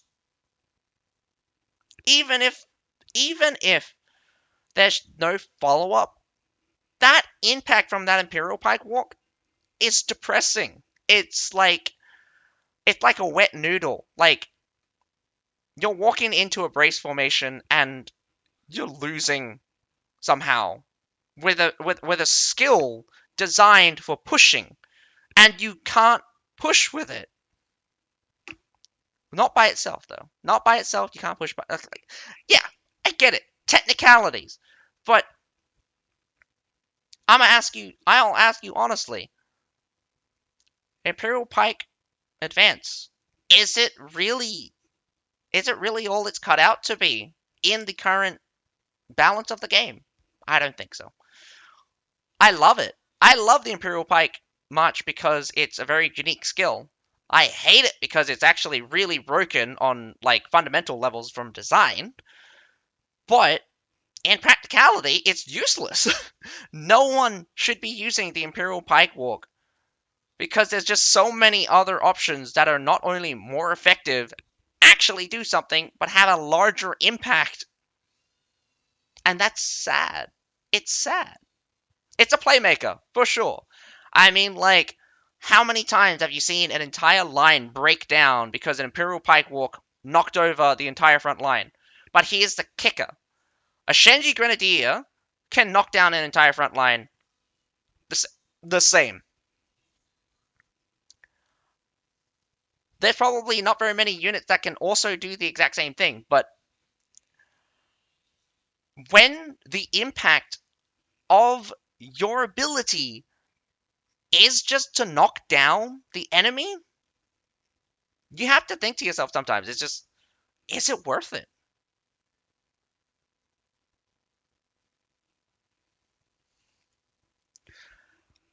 If you break the shields, yeah, but who's breaking the shields? The Imperial Pike Walk is not breaking the shields. So why don't you just throw more Myrmillones at it? That's the thing. Like, if it's shield, just throw more Myrmillones at it. If it's a pike formation, throw a shielded unit at it. The shield unit normally beats out every single pike unit because they'll block the damage and they'll deal damage. What's the use of an Imperial Pike Walk that, again, not very effective against cavalry? Nearly every single meta cavalry will get halfway through an Imperial Pike Walk and kill it. Yeah, it's a wasted slot to me right now. The worst thing is that like I said before that like a few seasons back I said Imperial Pikes are actually really good at dealing with medals because they get knocked over and like can get onto the medals, but they don't actually kill the medals. I realize that it's you're still doing nothing. Yeah, CNC's been bringing those Retiaris quite often, seeing quite a few of the muskets here in this case.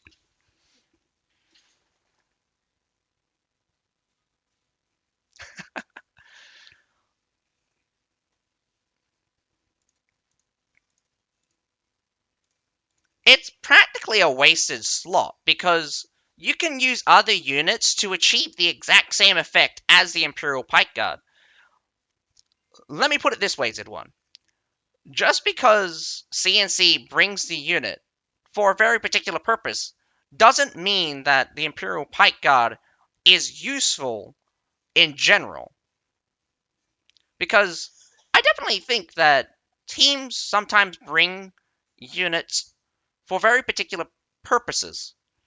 Retiari, in fact, was something I was quite wondering about, but actually, it does show that one, like, Retiari is a very good skirmisher.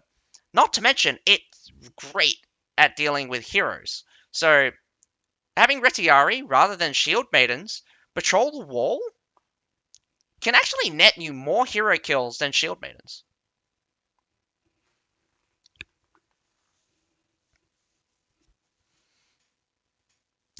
Or that. That could be, like, I get told this a lot of times that Spear is actually weak. There's just a lot of people just like playing it because it's their comfort pick. But I would disagree because the spears I do face kick my ass. And I mean, again, you guys could all be right. They use the Imperial Pike Walk and they follow up on it. It's still a very powerful engage tool, but in isolation, it's actually very weak. And I only say this because I just watched a Halberdier Sergeant tank it and kill the unit. There was no follow up, sure, but in my mind, the Halberdier unit for a Halberdier unit, does the Imperial Pike March like does the Imperial Pike March need a follow up? Should it need a follow up in order to deal with a Halberdier Sergeant, which is their equal? Technically. Not no, like Halberdier Sergeants are cheaper. They're 230 versus Imperial Pike Guard, which is 240. Yeah, the kick does a lot of damage. I mean, Procris's gift has been nerfed 3 times. Oh man. It used to be unblockable, did you know? That thing used to be unblockable, and that was, oh man.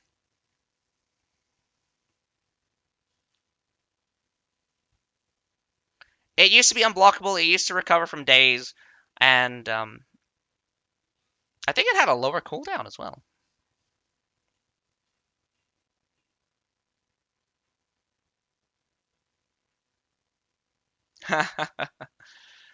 Immune to all CC.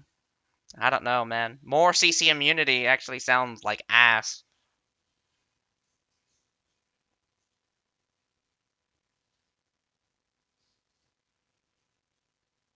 That is true. Halberdier Sergeants in brace formation are kind of crazy amounts of damage. I mean, let's put it this way. Fortebraccio, like nearly every other pike unit in brace formation, only does around about 1,000, 1.4 thousand. Halberdiers do 2 point, like 2 to 2.3 thousand damage to you in brace formation. I mean, sorry, in phalanx. Sorry, not in brace. In phalanx. Phalanx is completely different from their regular brace. But man, like that's a huge difference in attack power. So I think it's ground to reason that a lot of pike units need to have double damage now because Halberdiers have just shown themselves to just be crazy powerful. Obviously, Fortebraccio shouldn't get this buff, but every other pike unit that's like not in the meta should get like basically twice the amount of damage right now because Halberdiers are just dwarfing the field with their brace formation, and it's way stronger than everything else.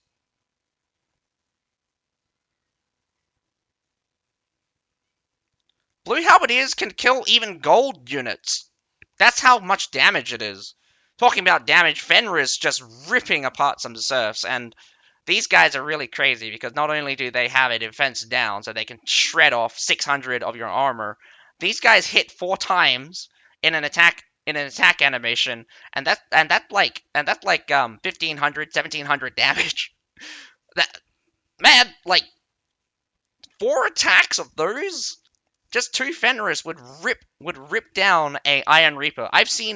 Like I've seen Fenris who catch Iron Reapers off guard because again the days on hit is really powerful, but I've seen Fenris completely just shred through a Medal, a Iron Reaper. I've even seen Silidars just collapse because the Fenris just collapse on them.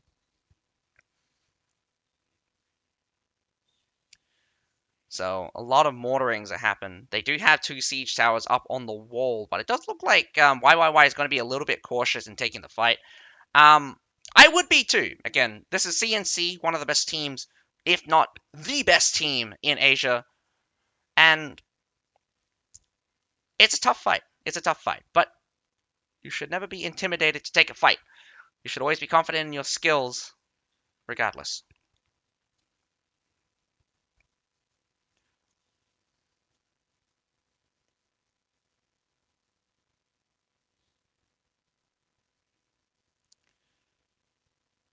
Right now, a push on both siege towers right now. Oh, are you too scared to go up and take a fight? Claymore's at the front. CNC throws in the halberdiers into formation.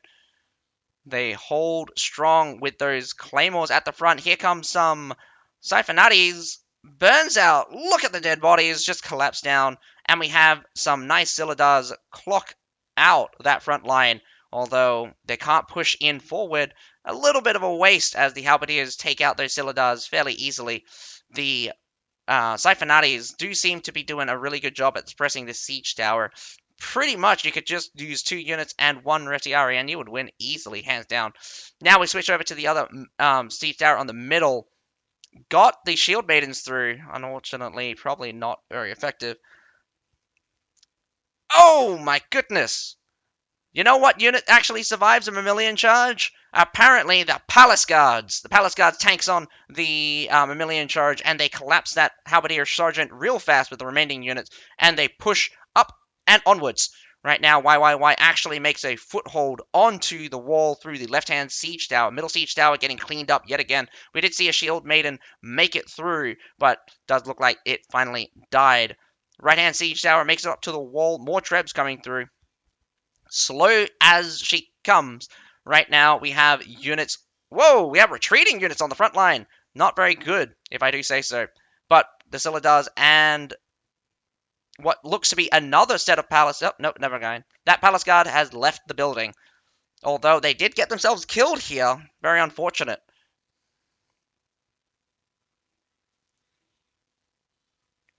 Right now, the Siphonatis coming out for the attackers. Whoa! Holy cow! Watch that formation disappear. That mammalian charge, absolute devastation. Watching Fortebraccio and Silidars just get clocked out with a immediate destruction. Now, this is why I tell you that why bring an Iron Reaper when you can bring the Mammalions? The Mammalianones will destroy your formation. You stand still, you just watch that formation fly, baby.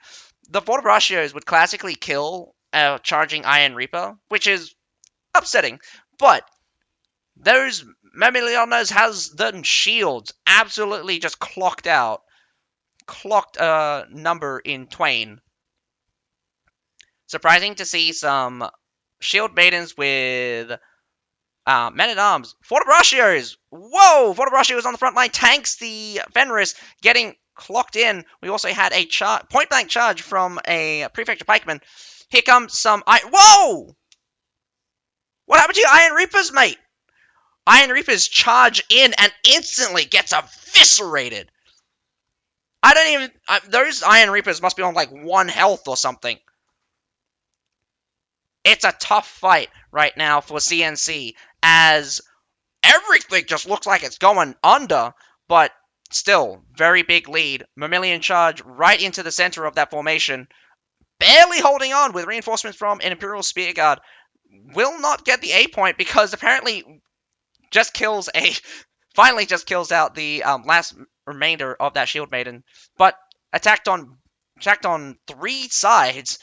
CNC gets pushed off of the wall right now, and slowly the advantage moves back towards YYY, although it's very slow. I would say CNC is up still, and up by a major margin.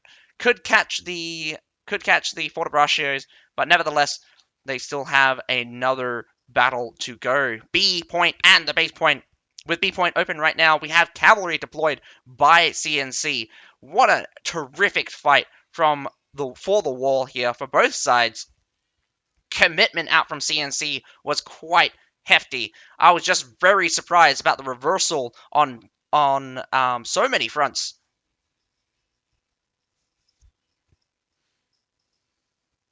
Oh, you are right. Did not realize that maybe the exchanges were not as even as I thought they were. This could be telling with a unit advantage, probably, well, you would say, unit advantage of around about 100 units for YYY. This could actually be last muster for CNC. CNC might lose a halberdier sergeant right now. It kind of just went straight into the center there, completely surrounded. Whoa! Charge comes in from the rear, hits the back line of a halberdier, breaks through the shields, but a second charge just ends up moot. Wow. A slaughter is beginning of cavalry. There is shield maidens in that pile. Winged assaults come through. Wow, so many charges from different directions. Cleans up this pile right in front of us, but the holding strong is the Fortebraccios and, surprisingly, the Medals. The Medals are still alive. So, nevertheless, they will another charge by Salemsheds. Was those Salemsheds? Pretty sure YYY just needs to hold strong. There is nothing that CNC can throw at them right now, as it's probably coming down to serfs. Oh no, out in formation. The Fortebraccios actually brace up in time, and the Daggerrack Lancers are stopped. Well, halfway, I would say. The Daggerrack Lancers are still on the field. Their backline is faltering. That Fortebraccio was the only thing left from YYY holding the front. Now it's a desperate fight for the finish. Winged Hussar comes through, finish off probably a little bit more from those Daggerrack Lancers, and now it's just a Serf army. Probably a little bit more tier 4 um coming out from YYY. It's a desperate fight. Surprisingly enough, the cavalry from CNC manages to beat out nearly 100 extra troops from YYY. Now it is just hero versus hero, and YYY is losing 13 heroes to 6 right now. We have the halberdiers, we've got some grape shots being deployed, but CNC is no one to sit back and relax as they dive straight into that formation and go after the heroes. They really need the rest of their team to spawn in. I think one more person just spawned in right now. Would be telling to see how many permadeath coming out from YYY, but that was a really good cavalry charge coming out from CNC. I thought they were losing heavily, but it was actually tritioning out a lot of those brace units. Crazy battle for CNC. YYY definitely giving them a really hard time. But unfortunately, the Surf Army is incredible, but no more units out from YYY and able to take the fight here as the Men-at-Arms do their best. Rest in pepperonis for YYY. I'm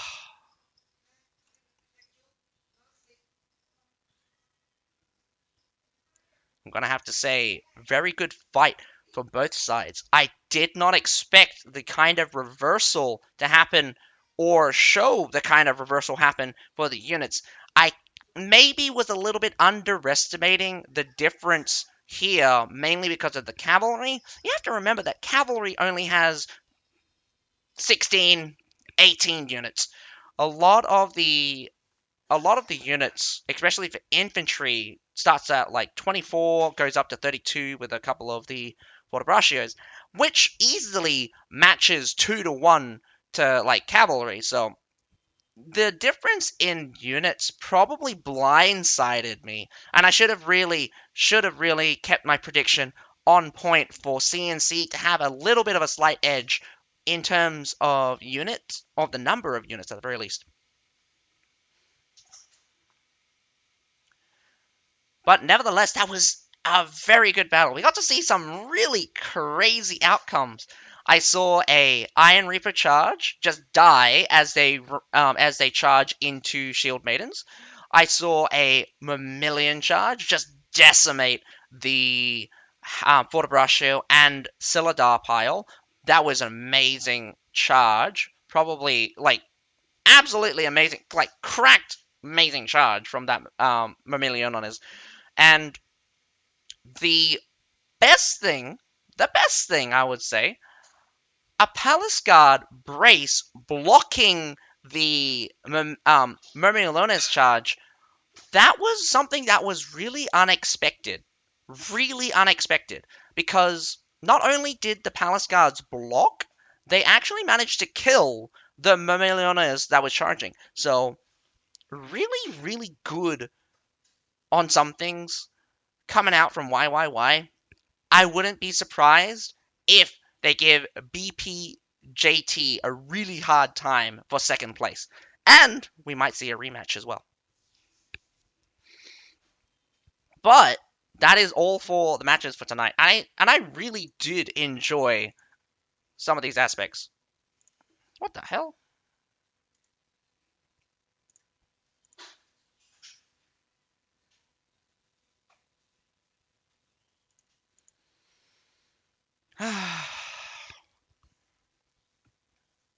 Which person's the 18K?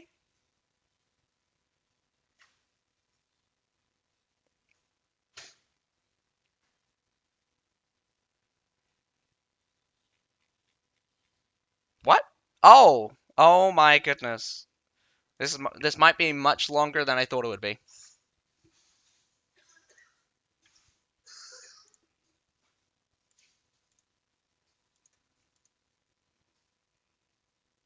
It's the best of 5, I think.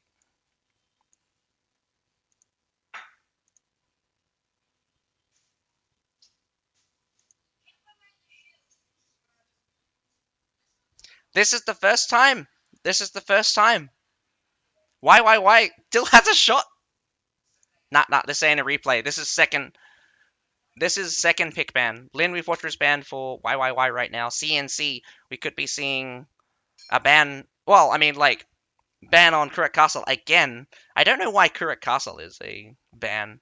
Harbour City pick from YYY, expecting a Harbour City sit from CNC. Does see the Harbour City pick.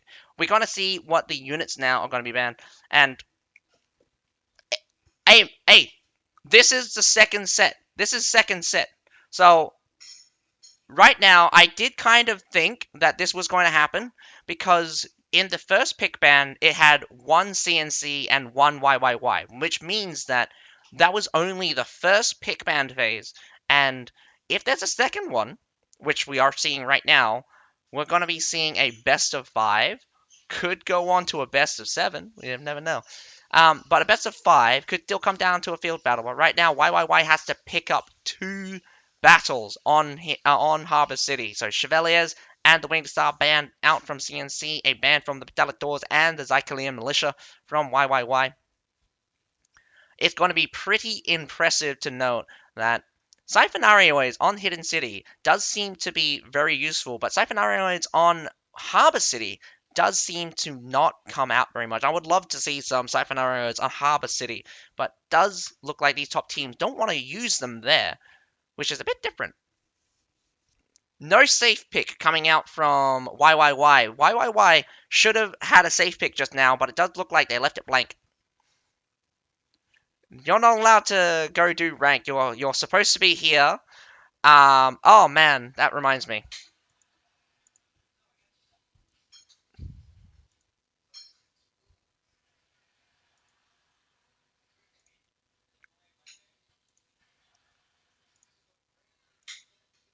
I don't know how to reimburse you for the points, but I'm just going to put it up again because we actually haven't finished yet.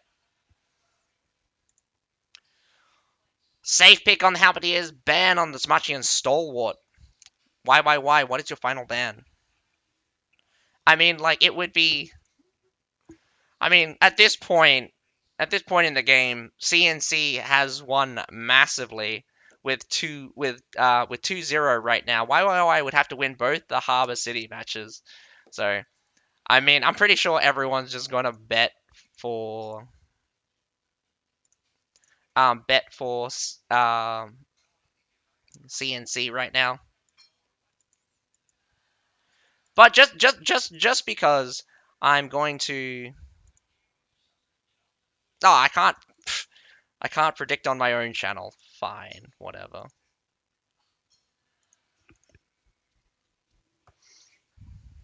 Ban on the Shenji Grenadiers. Wow, they really do not like those important range units. Out of the range unit that has the most impact, I do think I would rate the Siphonatioids and Metallictors. Metallictors for much longer range, but their area denial, their actual impact is much lower than you would expect. So, like, Siphonatioids, best impact, best damage.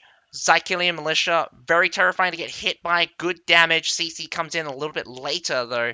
But, so how I put it was Siphonatioids, Shenji Grenadiers, Zycilian Militia, Metallictors. So that's my list of kind of the best, like that's my list for, um, like that's my list on those four of those units. How I would rank them in terms of usability. You have the Metallitor at the top, followed by the Shenji Grenadiers, Zycilian Militia, and then the Siphonatioids.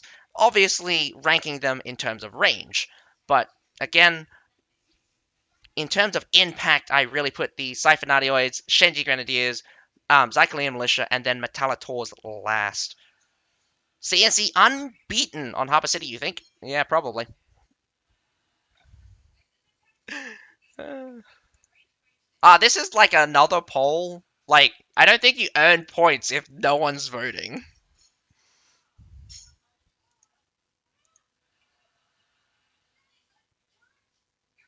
Yeah, that's right. They actually lost to BPJT. CNC tried to attack and they lost, actually. That was the Chevalier's, that was the Chevalier's Sally out. That's why they keep banning it. They don't like Chevaliers at all. I mean, I wouldn't either. After getting beaten up like that.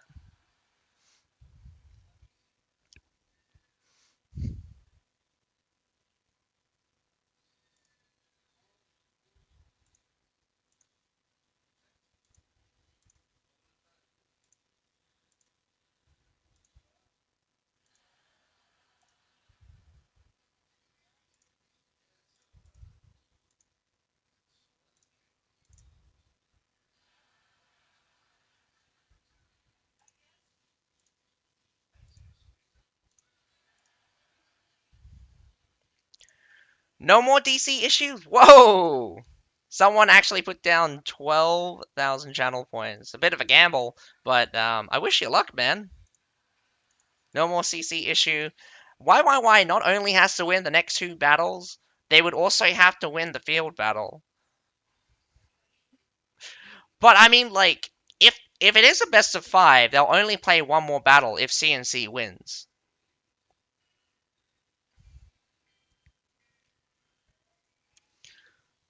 Man, your confidence in YYY is pretty impressive. I'm a believer. Woo!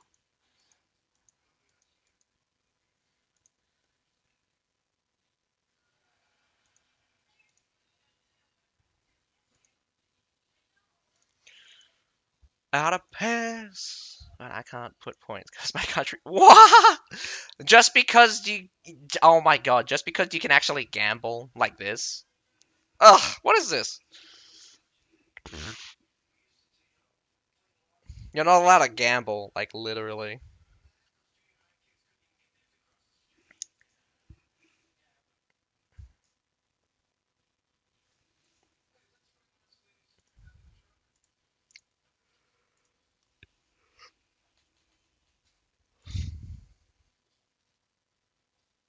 They're trying to stop all the depravity. The depravity.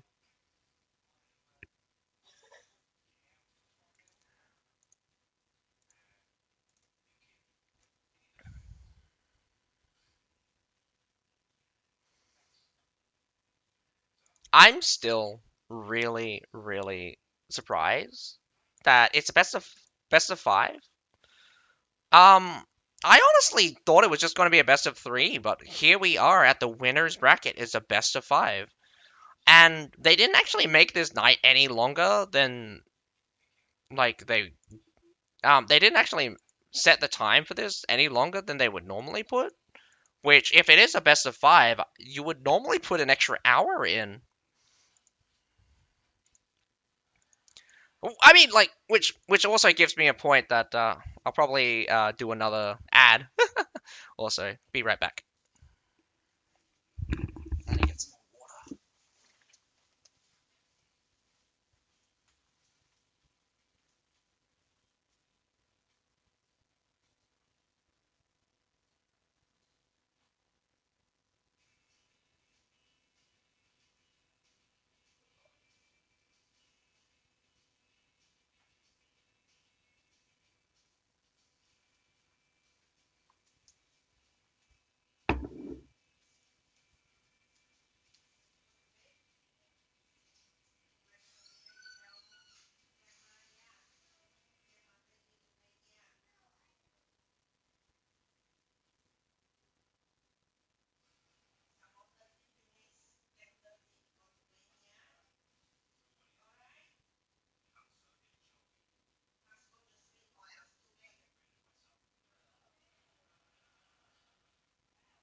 Alrighty.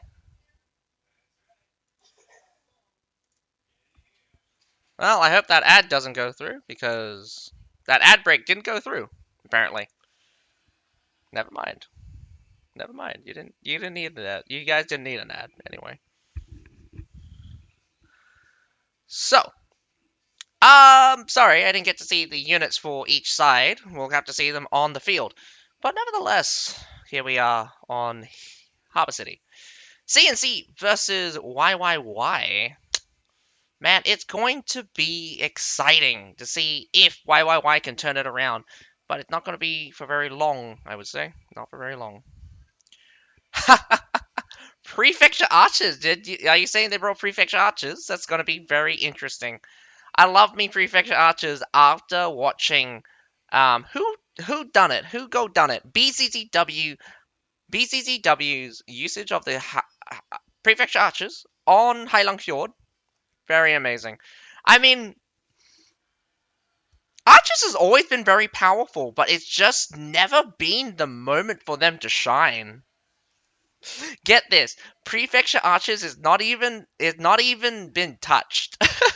Has not even been touched. And people are actually bringing lower tier units, which is a really good sign. Really good sign. Prefecture Archers go. Brrr. Yeah, they shoot. They shoot twice as fast. They shoot 0.8 arrows a second.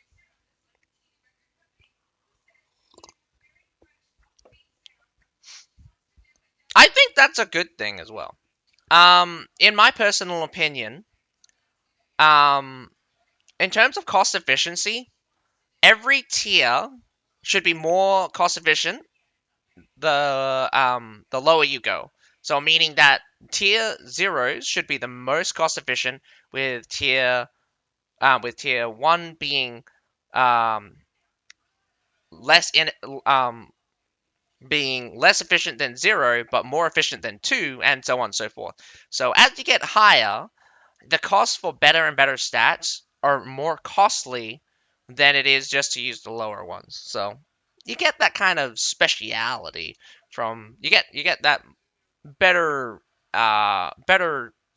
usage out of the tier system instead. Though the bombardment coming out from CNC is starting off very strong right now. They really put in some pressure on top of this stairs here. Not going to make it to the wall, though. That is on a sliver of health. Could just be touched, and it will probably die. The musket is doing their best, actually. Down it goes. Left-hand C-Tower actually makes it to the wall. That's not very good. I think Tier 4 being more stronger is really good. And it's more fun, because you get to see so many different units.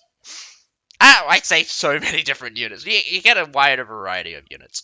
A lot of good infantries are coming out. I particularly love the constant claymores come out. I mean, claymores is one of the most surprising picks. You rarely see them. You rarely see them. Well, no, actually, I take that back. You actually see them quite often in CBL. Um, there has there's been very few matches where I don't see like a claymore unit comes out.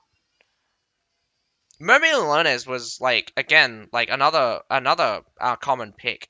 Men at Arms also being a filler, that's also a unit that comes out quite often, and it's very surprising that like you would choose the Men at Arms instead of the similar cost unit of Spear Sergeants, which would fill out your role as a shield unit much better because or I mean like Imperial Spear Guards are probably way cheaper anyway.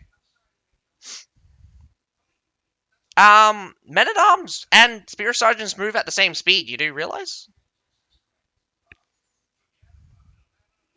they both run at 5.2 speed. Yeah, they run at 5.2 speed. Um, yeah, Men at Arms at 225, while Spear Sergeants at 220. But I also think Imperial Spear Guards are also 220 now. Could be wrong about that. Huh? No way do Spear Sergeants run faster in Cover Commander, do they?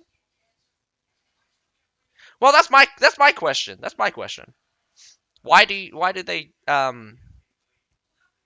they choose one or the other? You know, the funny thing is that it,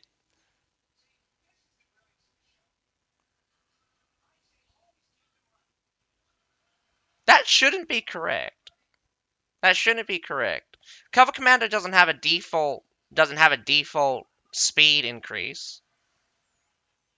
Yeah, I think oh, wait. No, no, no, no, no. Nah. Okay, so Shield Maiden's Cover Commander particularly actually speeds them up. Other Cover Commanders don't speed up units, so I don't know where you're getting that from. And I would have to check on that again. But on what I understand, only Shield Maiden's Cover Commander speeds them up. Technically, the Royal Janissaries one actually doesn't speed them up. They have a doctrine that speeds them up while in Cover Commander. But never mind. No, not even the Tundra's Cover Commander speeds them up either. I like how CNC is playing the another DC out from YYY, and it's a different person this time. Oh, but he's right there. Or am I seeing a different? I'm probably blind.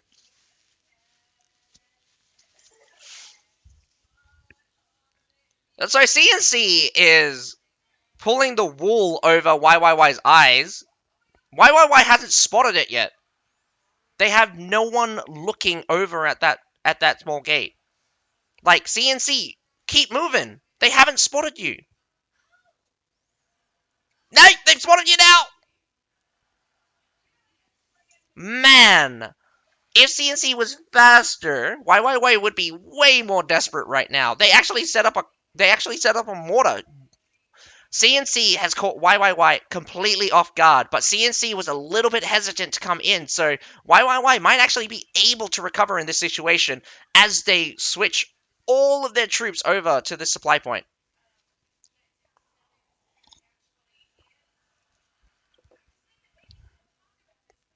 The bad thing here is that they actually engaged on the supply point, and what I think is probably like very important is that sometimes just let them have the supply point. They'll have to push out eventually, and you still have full troops. But now you don't. Nagarak Lancers kind of just slap those Mammalians. Those Mammalians are now on the ground, buddy. This Treb could be massive if it comes through.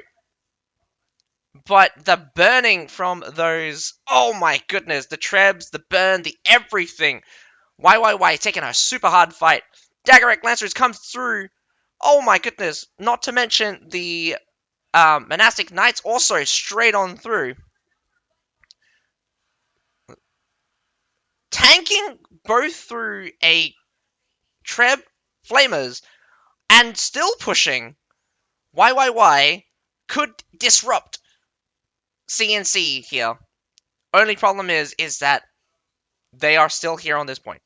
They are getting new units, and they are really slow to get there. Really slow. What is this? ASAPs? Why does it say they're Mammalians? Oh no, there's a Mammalian retreating right now. There are the ASAP sign. Ay! Dagger Lancers comes out in droves right now as CNC just cleans up that rear pile. Respawn from YYY. YYY is kind of like half unit right now as, oh man, Monastic Knights charge into nothing basically, getting stun locked into that on that side there. Very unfortunate. CNC is solid onto this point, but YYY is trying his best to break out of it. I think there is no hope. YYY cannot break through that fortification, and CNC could easily grab the point right now. Maybe YYY comes out through the top section. Prefecture archers are deployed. CNC actually slowly making a move towards the base point, although they could have actually set up on the base point much, much earlier. Three heroes finally make it towards the base point right now. They set up the reverse. I think CNC was slow, but still gets to the base point before YYY could set up a defense for it. Whoa! That Medal just crunched that Halberdier Sergeant, but slowly winning out. Those Halberdier Sergeants actually win eventually. Probably support from the Halberdiers made them win. Lines after lines of Halberdiers staunch out the defenders as they come across. Really good setup. You want to make more blockades. Don't just have that one blockade there. Defenders have managed to bypass it multiple times. This blockade is the strong. Multiple blockades is much stronger.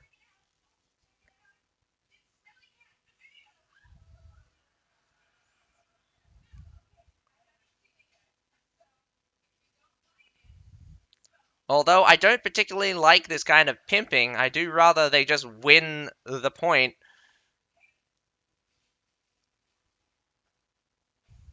There is nothing that YYY can do to stop them, and CNC does win. Everyone we saw today gets to play again, actually. So, I'm not entirely sure. I'm not entirely sure if that's the end. Probably is the end. But, for what I understand, tomorrow is going to be the losers bracket winner. YYY did lose. BPJT won their battle against BCCW. So, for the finals of the losers bracket, we're probably going to get BPJT versus YYY. Arguable of whether or not either team could win. Again, BPJT and YYY both have a very strong showing. I think BPJT might have a little bit better showing than YYY, but we've seen 3 different fights against CNC. This particular one, not their best looking one, but the other 2, very strong performances. So I would chalk it up that either one could actually win the losers bracket winner and challenge CNC for a second time. And it's enough. Enough for the suffer on YYY.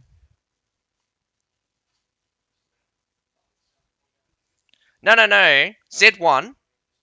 Thursday tomorrow is YYY versus BPJT, probably. On Friday, we don't know. Well, my guess. Well, it could be either. Let's just go with either instead of guessing. It could be YY. Whoever wins out of YYY versus BPJT goes up against CNC. We're only going to get one match tomorrow, so only for an hour we get to watch.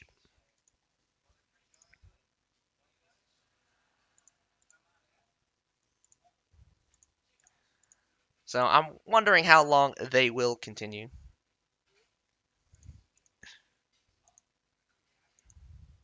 Huh? Just now? 3 times. 3 times against YYY. If it's a best of 5, that's it.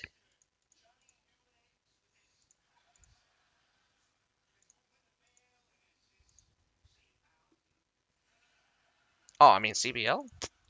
Man, I don't keep track of how many times someone wins.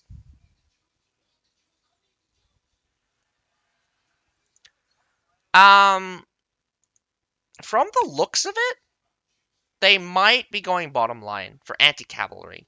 When, honestly, they could go top line as well for anti-infantry. But anti-cavalry does look like to be the third pick.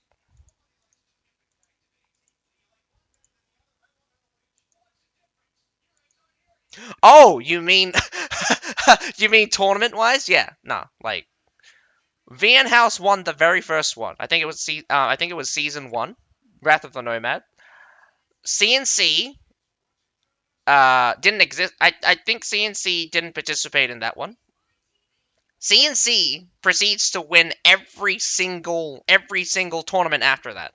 So the number of tournaments that has been probably number in around about maybe 9 or 11 right now, and CNC probably won about 10 of those basically.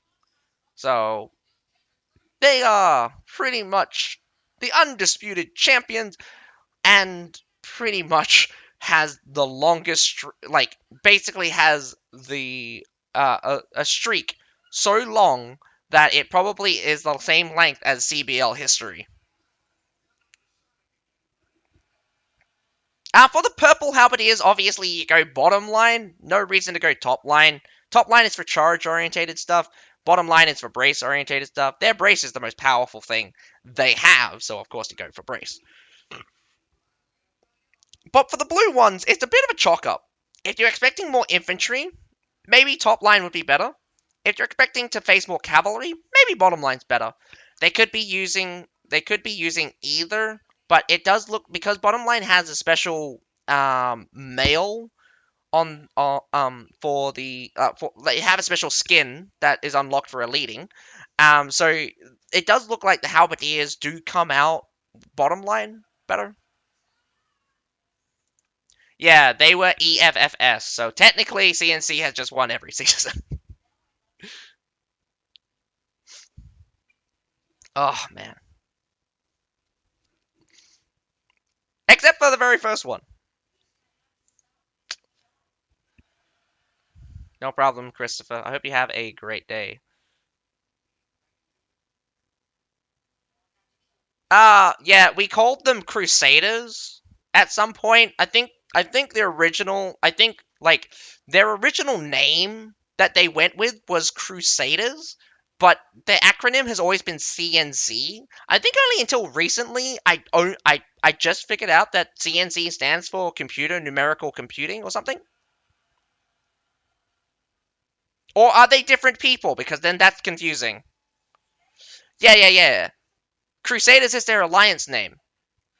They were performing as Crusaders very early on, and I only found out recently that CNC stands for Computer Numerical something. I forget what the last word is, but I'm pretty sure, like early on, when we first, when CBL thing first started, we called them Crusaders. I'm pretty sure. I'm pretty sure. I'm pretty sure.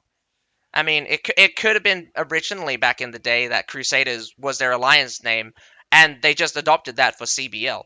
Later on, maybe they used their particular house name, which was better because like that was the same thing with Rising Phoenix. We were actually called I think we were called Ascension. No, we were Rising. No, we were Rising Phoenix throughout the time. Never mind that. Never mind that.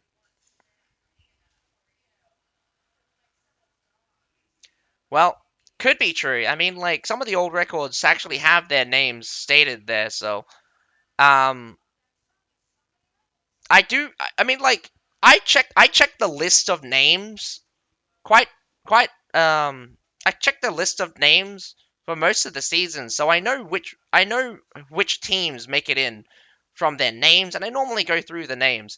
And I assure you, a lot of the times, even though they use CNC as their acronym, they fought under the name of Crusaders for most of the CBL.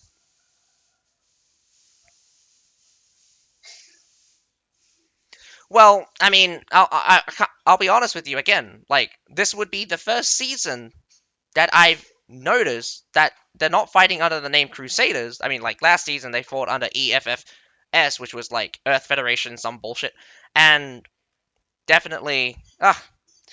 I mean, enough about technicalities. They're called computing computer numerical something, probably. But anyway, enough about that. I hope you guys enjoyed the stream. We did get to see two great battles. I think YYY definitely did push C and C, and I was very, very unexpected for BZW to lose in the fashion that they did. I thought they did a very good job as well, but I expected a little bit more from them on some occasions. Good fights all around. Hope you guys enjoyed, and I'll catch you guys tomorrow for BPJT versus YYY. But other than that, my name's Sasuke. Have a nice day. Bye for now.